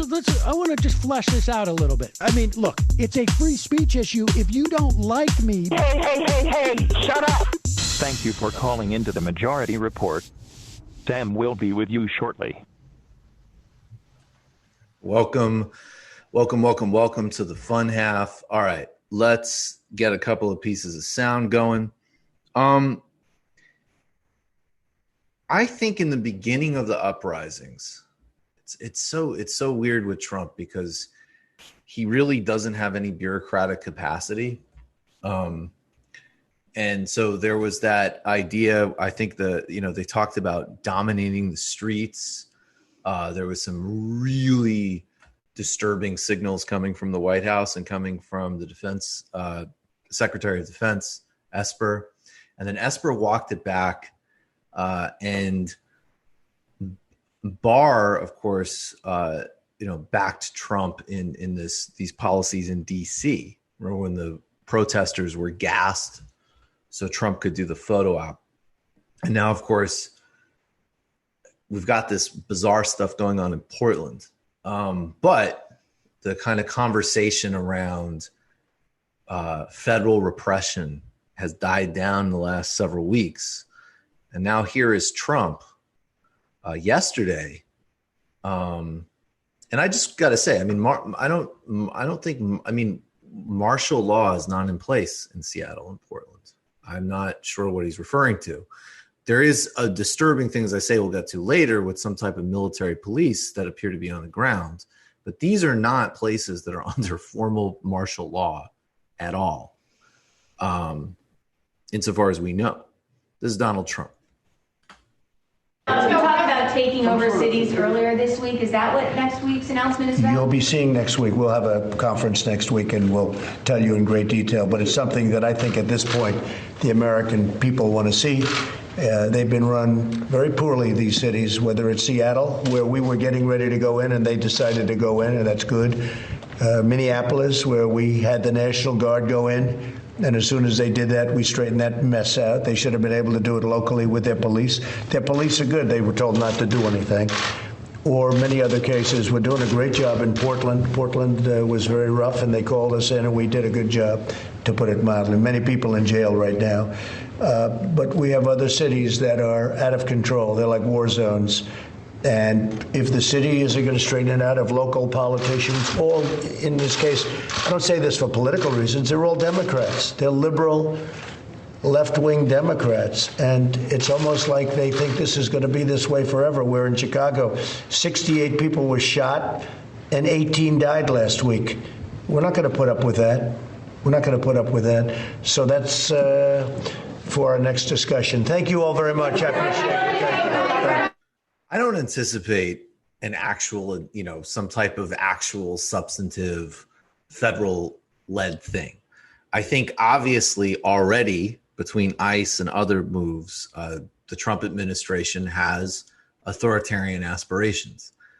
Also, this is just how he sees his reelection. So, and it's not going to work because you can't run on instability and things being out of control when you're the chief executive. Yeah, it's also crazy because those liberal left-wing Democrats in many places, as we know, have sent in the cops to beat up protesters, arrest journalists. Like, he's acting like there's some sort of elected representatives of Antifa, and it's just not the case. That's going to be very difficult to run against Joe Biden as an Antifa rep. And that's one of the reasons Biden's doing so well, frankly. Like, let's be honest. Like, it just doesn't work. It's just like, yeah, Joe Biden, right. He's totally going to promote. Is there some type of beeping going on somewhere, guys? Yeah, I think that's my Bluetooth turning itself on and off. Sorry. Oh, okay. No worries. I just didn't know what Thought you were was. having a stroke.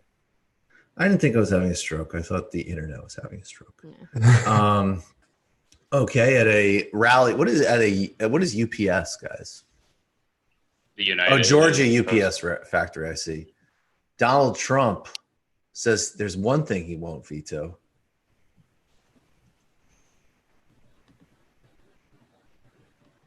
And we will do vetoes wherever necessary in order to make sure everything happens and happens quickly. We're not giving a veto for one thing, America's future. There will never be a veto for America's future. So my goal, my mission, and my commitment to each of you is very simple. America's infrastructure will be the envy of the entire world as it was many, many years ago. We built the interstate highway system during the Eisenhower administration a long time ago. And since then, it's gotten worse and worse and worse and more bureaucratic and more bureaucratic. Yeah. And now we're freeing up and we're going back probably to around 1952. We're going back to a long time ago. Going back to 52. And again, you have to get permits. We want safety. We want to be totally involved with the environment. We want our environment to be better than it would be the other way, the long way. But you're going to get your answers quickly. Bill One McKibben. way or the other, you're going to get those answers very quickly. And if the answer is a big, beautiful yes, you're going to start construction immediately. You're not going to wait around for 10, 12, and 20 years. Okay, so of course, let's just acknowledge that the Trump administration has been getting rid of environmental protections everywhere it can. And this is an enormously destructive administration from an ecological point of view. But I just love They are involved with the environment. They are involved. I caught that too. There's definitely involvement. I mean, honestly, that like I get okay. So here's what he's saying. Let's tease this apart. Needs to be more infrastructure. Yes. Somehow it's more bureaucratic now, even though the federal interstate highway was built by the federal government. It's going to be like 1952, by which I think he's meaning less regulations, although I also, like pre-EPA, but I think also just like anytime he has an opportunity to say like the 1950s, that's a good signal he wants to send to some of his base. And then, but it's also going to be great because we're going to be highly involved with the environment. Yeah. Story checks out. He's not doing that great. I mean, it's out of his hands now. He's off. He's a little distracted, I think. He is off. Well, he's playing to his base, right? Like, no, I'm not. I mean, I get what he's doing, but he's just not there in the same. Like his like performative capacity is down. Like the people who like him are still gonna like him no matter. Yeah, what. but that's not enough. I mean, I don't know. Like he's polling. He just beat his lowest polling ever, which is right after Charlottesville. Yeah, he's not. Like the problem is, like there's no Hillary this time. Yeah, that's a big problem. Yeah. There was a great piece in the Boston Globe about how he cannot come up with a Biden nickname. Like he keeps running through them, and they just won't like.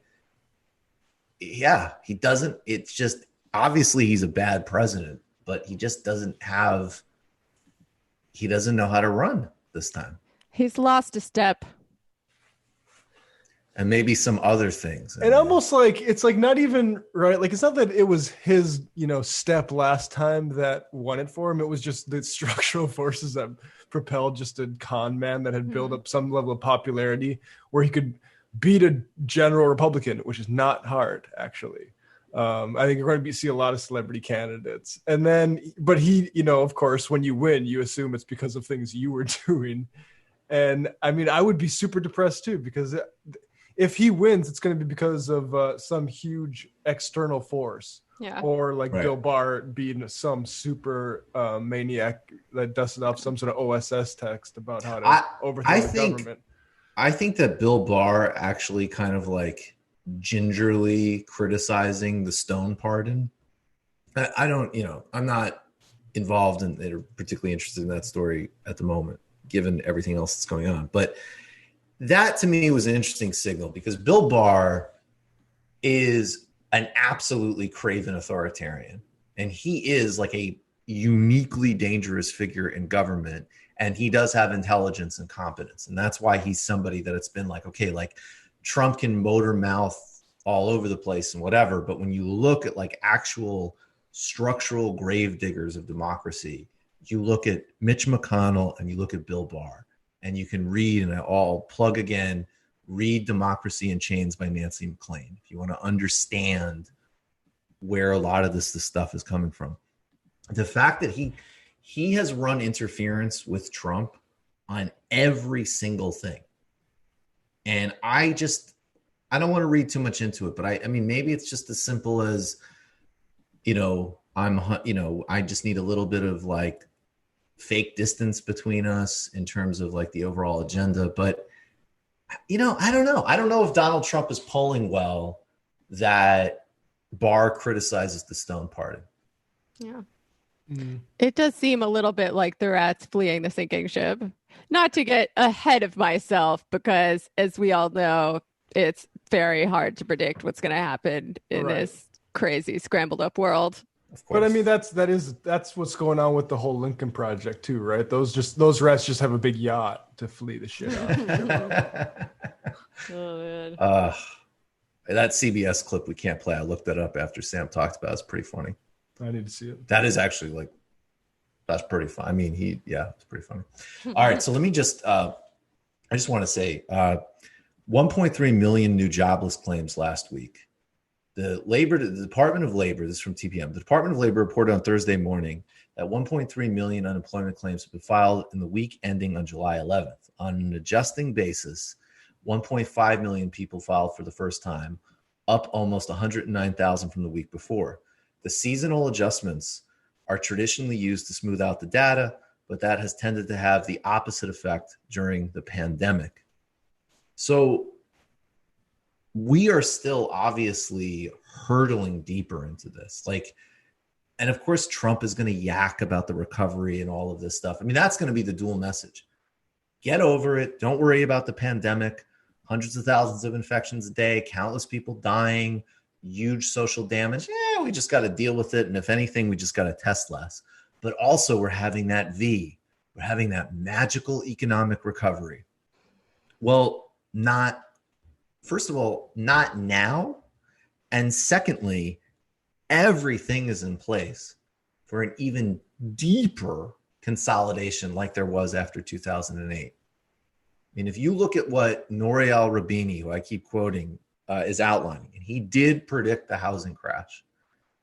He's like, this is the next phase of structured underclass hitting young people of all backgrounds, depreciated wages, and temporary work. And it's very interesting. I watched Biden's economic speech, and it's hugely effective. I mean, the best response that Trump could have to it was, he's plagiarizing me, which is not that is not a counterpunch. We never plagiarize. Don't never do that. Any of us. Never. How dare you? You did what Melania did to Michelle Obama. But this isn't, this is another reason. Let's be real here. I mean, the Biden campaign is not running a stupid campaign like the Clinton campaign. This isn't like everything's great. And I think there's a lot of people who will fuse a kind of desire for normalcy with hesitation to do the real deep structural things that Bernie was talking about, like single payer. But Biden was talking about public option, renewing labor unions, repatriating supply chains, which is only going to, that's just going to become a bigger and bigger issue. So I think that, but it's politically effective and it will do some good things on the margins, but it's like, it just is not, the toolkit is completely out of keeping of the moment. And as Matt was saying, and we were talking about in the beginning, corporate America loves this. Because even as they've been getting all of the gains, there was like a tiny increase in real wages before COVID. Well, out the door. Yeah.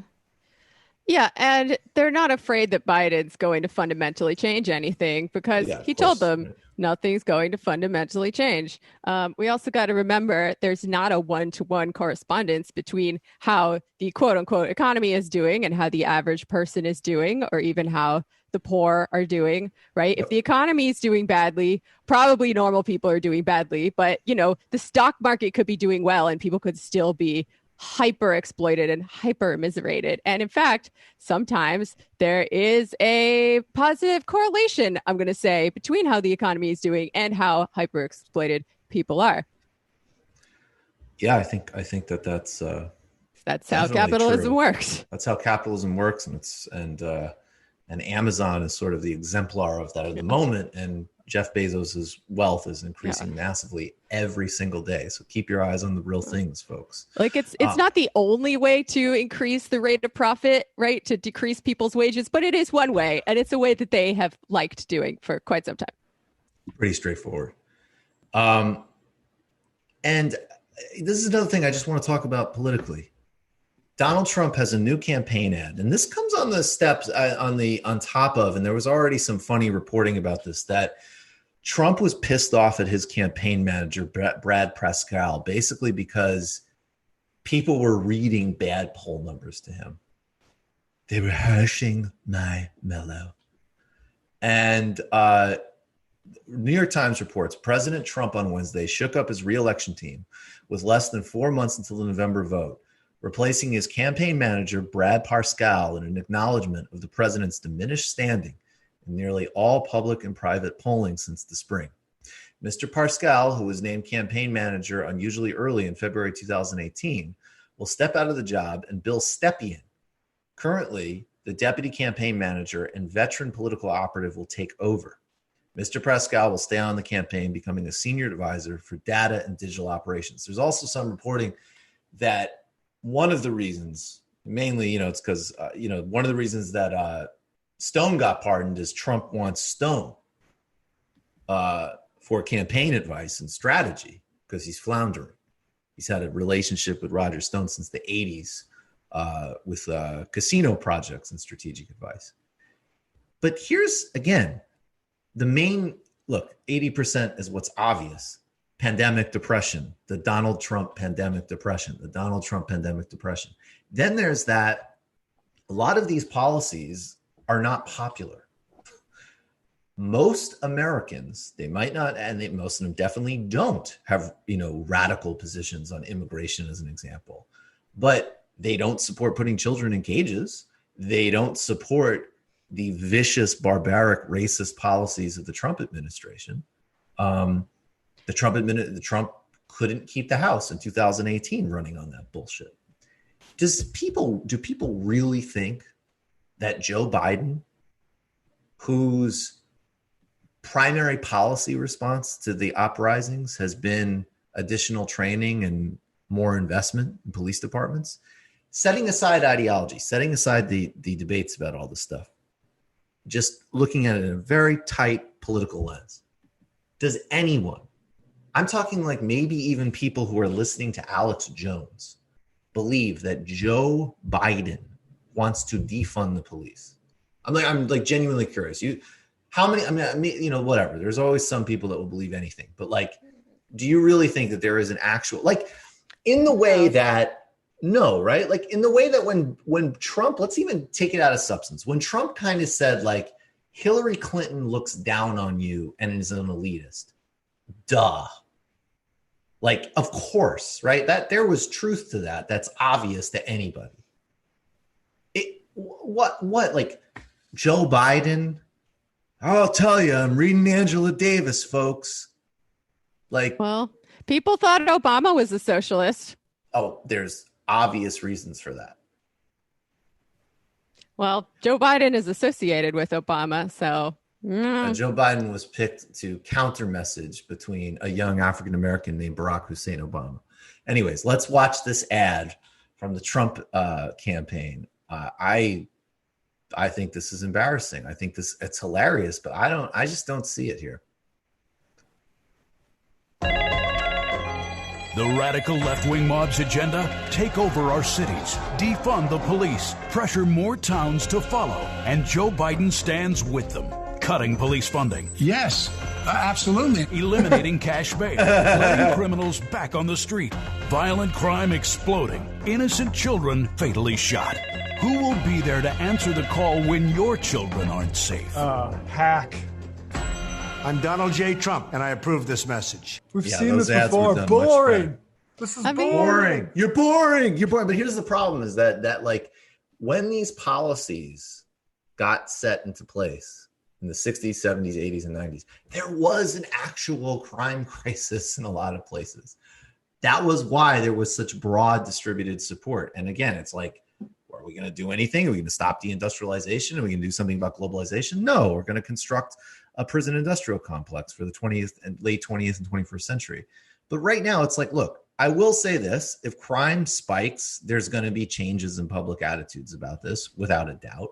But at the same time, one, most people support these protests. They don't support defund if you look at the polls, but they definitely support and understand the idea increasingly of police violence and racism, which is an incredible accomplishment. And secondly, like, he is the president. Everything's out of control. All this bad shit's happening. You're in charge of it, bro. I mean, we know that elections are more about turnout than persuasion, right? And especially this time around, I don't think there's very much wiggle room to persuade people who aren't who are already on a side. So I think what it's going to come down to is, Trump turning out his base, trying to suppress the Democratic base by making Joe Biden look like a hypocrite and tying him to like Clinton scandals and made up Obama scandals and whatnot. And voter suppression. Voter suppression for sure. And that's like the main one, but I just don't see it on those strategic levels. Look, things could change in 4 months, but And the larger structural forces, right? That's the most important thing in all this. That's what brought us Trump. That's what's probably going to get Trump out of office, knock on wood. Like the actual candidate is a factor and the contingencies of their personality and whatnot, but it is not the primary factor.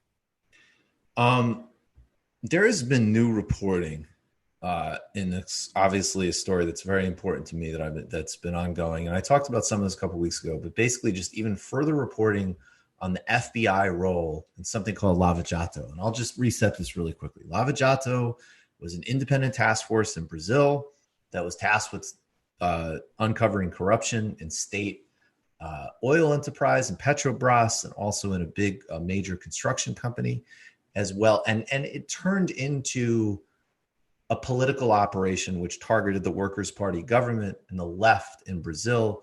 It culminated in making the former president Lula da Silva a political prisoner and paved the way because he was leading Jair Bolsonaro in the polls of Bolsonaro becoming president. And first, everybody was wrong on this because they didn't look at things critically. They believed top line propaganda. Don't believe the top line of anything. Dig in. There was a systemic demonization campaign that people bought into.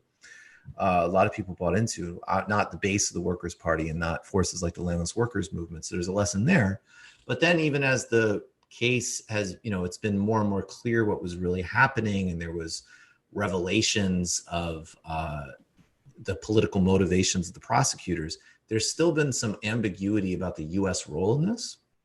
And new reporting has shown actually direct relationship between FBI agents and the prosecution team, as well as actually direct financial incentives in the prosecution team. So in other words, Dalignal, who was the chief prosecutor for the Lava Jato team, cut a deal with the Justice Department where he was actually getting cuts of monetary rewards of fines leveled at companies like Petrobras. So while he's doing this political operation and actually, of course, costing thousands of jobs, he's, in addition to politically benefiting, they were actually personal financial stakes. And this broader discourse around corruption is something I want people to really pay attention to. It's been weaponized against the left, and it's been leveraged by all of these modern right-wing forces, Donald Trump, Bolsonaro, Modi. There was all this kind of generic anti-corruption rhetoric around all of them. And here's a clip of Brian Mayer on Telesur explaining this concept of lawfare and Lava Jato, and he's on with Camila Escalante. Yesterday would have marked 8 months since the coup against the Bolivian people and their president of the plurinational state of Bolivia, Evo Morales. It's worth recalling that it was under the pretext of corruption and through systematic lawfare that in April 2016, Dilma Rousseff, president of Brazil, was ousted in a coup, and in similar fashion, they conspired against Lula to prevent him from being democratically elected into the presidency. So how is it that corruption has served to take out the leaders of the left, but Bolsonaro's people have remained, relatively speaking, unscathed? Well, it's obvious, Camila, that these corruption charges are weaponized and politicized. You know, this U.S.-backed operation, Lava Jato, was used even as a kind of Trojan horse to go after other left Latin American leaders in other countries through this corruption case involving Odebrecht Construction Company, which is worth remembering is one of the biggest competitors of the American companies Halliburton and Bechtel, you know, which get all of these contracts in Africa and in other countries in Latin America. So in a way, by going after Odebrecht, the U.S. government was helping take out competition for its own engineering companies. You know, so we see that corruption, anti-corruption is just a kind of facade. It's a technique to go after enemies, and that's what lawfare is. It's using the law to annihilate a political enemy. And in this case, corruption has become the rallying cry for these U.S.-backed lawfare attacks against left leaders all over Latin America. You know, I mean, you see the latest thing with Evo Morales. Now they're trying to say he's a terrorist or something. They went after Michelle Bachelet in Chile, Cristina Kirchner, leaders all over Latin America with this.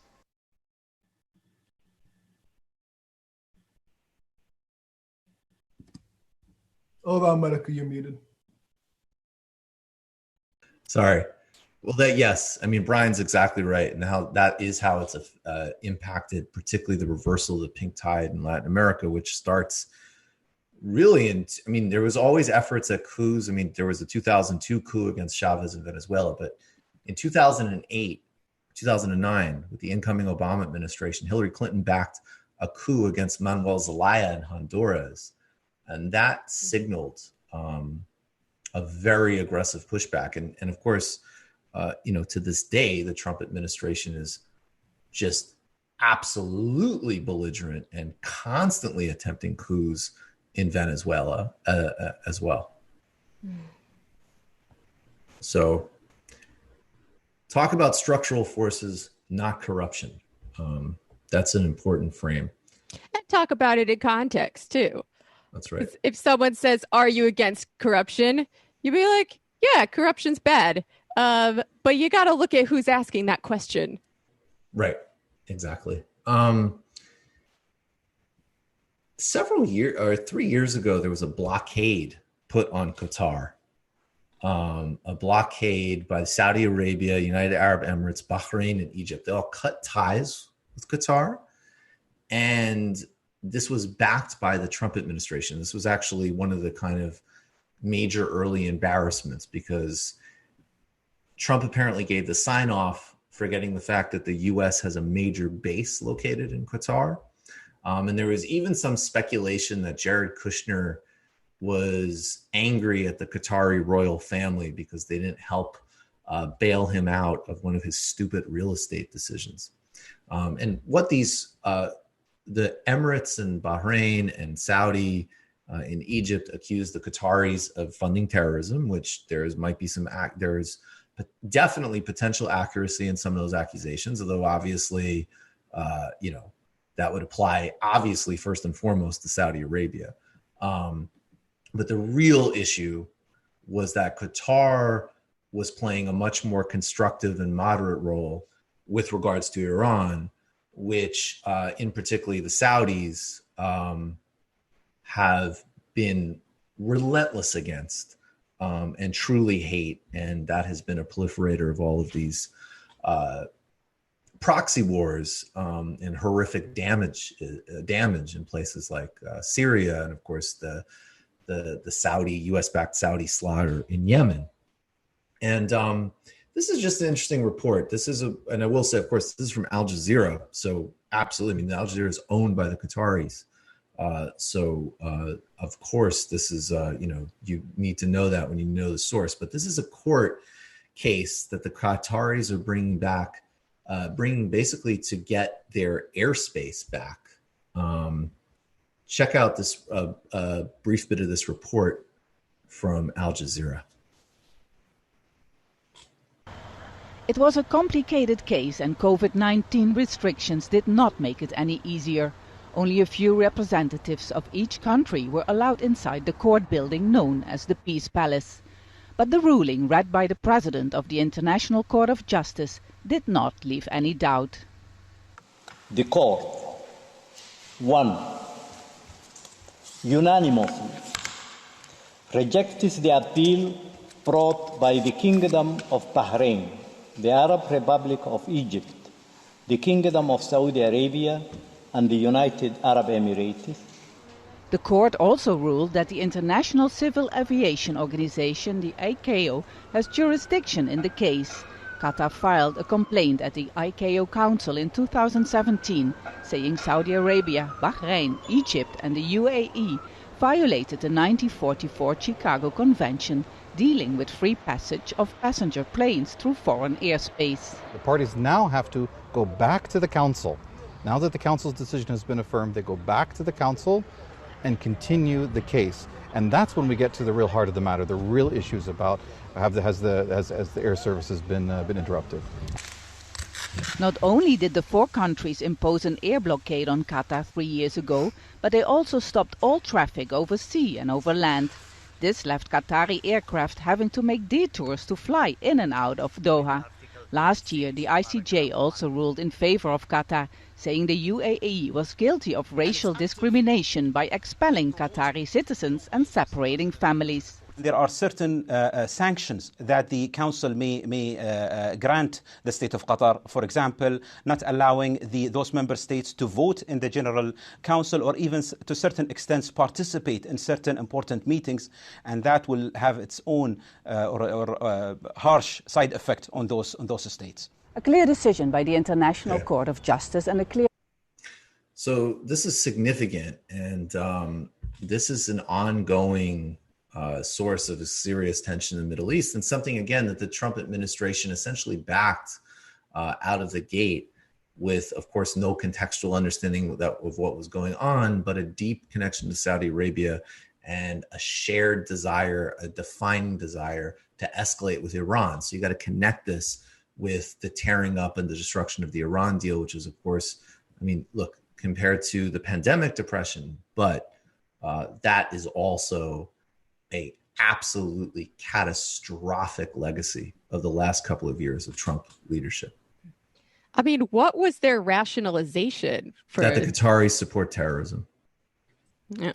And that old chestnut. The Qatari, yeah. I mean, look, and again, it's like, the Saudis really want to talk about that. Okay. Let's do this story real quick. Does anybody have a sense? Like, I don't. So we have this Trump kind of weird threat about federal authority next week.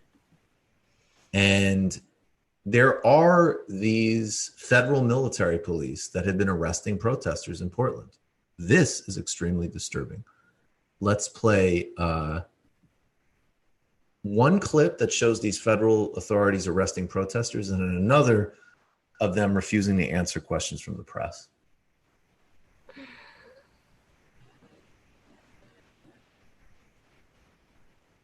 (13 and 14). What are you doing? Use your words. What are you doing? Use your words. What are you doing? I haven't done anything wrong. Use your words. What's going on, sir? What is going on? We need to know. Who are you? Why are you taking? NLG will get you out. What's your name? Tell us your name. What's your name? Okay, you're fine. We'll get you out. Bro, what? We got you, friend. We got you. Oh, fuck. NLG. In the rented You minivan. just violated their rights. Renty minivan. That's very okay. You just violated their rights. All right, that's paramilitary shit. All right, what's the next one?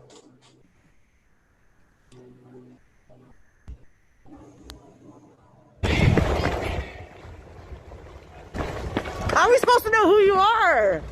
How are we supposed to know you're not kidnapping us and you're civilians kidnapping us? Yeah, these are public threats. They drove Yeah, you through should. a- People should. You know And what? they drove through a Good for throwing something at that. Honestly, like, let's clarify. Let's some civil disobedience. Let's clarify who's in that van and who paid for that van. Like that, you can't be picking up people off the street without us having a clear understanding of whose authority that's done under. So I applaud whoever escalated that. And if this stuff continues, like, it's going to continue escalating. Jesus. Yeah. And this is without the permission of the mayor or the governor, according to reports I've seen about it. They have not requested federal presence in any of these areas. I mean, Who are the federal? Let me read this real quick. President Trump claimed federal agents deployed to Portland have arrested protesters and calmed the chaos. Who are these federal officers? 4 federal law enforcement agencies, including U.S. Marshals, Federal Protective Service, U.S. Customs and Border Protection, and Homeland Security Investigations, have rotated efforts through Portland since early July. The U.S. Marshal Service is the lead agency. It's not clear how many federal officers are currently in Portland to help protests. In addition to uniformed law enforcement, court records indicate plainclothes federal officers have been working the crowd, of course. calm the protests. Yeah, nothing makes me feel calm like seeing one of my friends get hauled off in an unmarked vehicle. They're there ostensibly to protect federal property and personnel. And what can federal officers do that police can't? Unlike Portland police, which is subject to a court order limiting the use of tear gas, federal agents can use a variety of crowd control devices. Apparently, they can use minivans to pick people up off the streets, too, and less lethal munitions. Who is holding the federal officers accountable for their actions? Federal law enforcement must comply with agency protocol and standards for use of force. The U.S. Marshal Service asked for an internal investigation of this weekend's incident involving a federal officer's use of a less than lethal round that struck and seriously injured a Portland protester. The case has been referred to the DOJ Inspector General, which we all know Trump's been purging Inspector General, so we know what kind of investigation we'll get then. Jesus. Exactly. Right. You know what? This is setting a precedent. So when people complain about whatever order Trump's about to sign, he can be like, oh, it's fine. They've already been doing it. Right. That's right. This can't stand. Ted Wheeler has to get the city under control. Yeah, no, the local officials need to not just say that they haven't been invited. They need to cause an absolute ruckus and demand that they leave, and also demand access to these people that have been arrested in this way. This is absolutely unacceptable. Yeah, local officials do need to get their cities under control, but not the way Trump is saying. They need to get under control what agencies and what feds are allowed to go in there and do what with whose permission. And the Pacific Northwest in particular is kind of terrifying and insane, right? Like, it's the image is like, oh, everyone's a liberal, Portlandia, put a bird on it or whatever, but it's full of Nazis and white supremacist militia groups. And I would not be surprised if there was some overlap between that and the troops you see going in right now. We don't know. I mean, I mean, there's a lot of different dynamics, but well, I mean, this one thing dynamic just specifically, I mean, and it's very telling. It's very, very telling. Well, and it's horrifying when you have, these militia groups that wear shit that looks similar to that. That's stuff. exactly right. Like, And there have been some overlaps that have been documented in some of the police departments specifically. Oh, certainly. Let's end on a positive note. In Bolivia, there was a coup in October that removed Evo Morales after he was reelected. Even the Washington Post, the New York Times. There's a great article in Fair, actually, co-written by Camila Escalante and Brian Mayer, kind of basically talking about how these media outlets are sort of like, oh yeah, well, basically, yes, the OAS and everybody was wrong and we were wrong. Yeah, he actually won. The election was legitimate, but sort of soft pedaling their own, frankly, media role in allowing the coup against Morales to happen. Now, that coup has had enormous effects. It's empowered, of course, their own right-wing militia, death squad forces. It's a major boon to oligarchic power. It's hacking into the enormous gains that were made in tackling poverty and inequality under Morales. But there is serious organization and serious political infrastructure in Bolivia, which is powerful and extraordinarily brave. If the elections are legitimate, which is not looking like they will be, the MAS party will win, have a great performance. There were protests yesterday in Bolivia in multiple cities. Tens of thousands of people protested against the de facto government of Janine Áñez. And of course, there was a media blackout. But this is happening in Bolivia, the resistance to the coup government.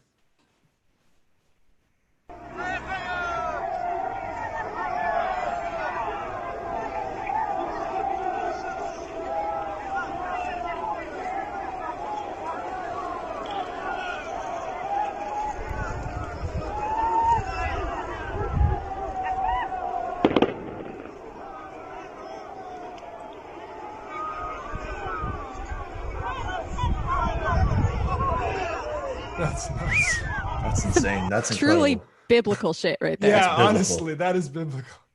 Yeah, we just have a higher viewpoint for the camera than they had back in those days. Yeah. I mean, this is one of the things that gives me hope in this moment, right? Because we're very outgunned. The state power is arrayed against us in all of its impressive, oppressive glory, right? But you can only push people so far, both politically in terms of their political rights and economically in terms of their, right to food, housing, etc., before they fight back. Absolutely. And Bolivia, there's a lot to learn from Bolivia.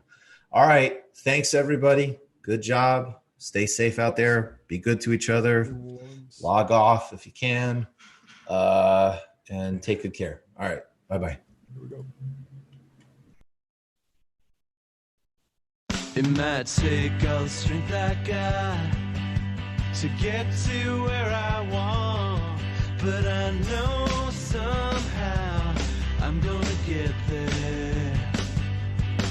I wasn't looking when I just got caught between the truth and the light bar. But finding out won't make me feel any better. Yeah, I know the clock is ticking, but the meds are gonna kick in.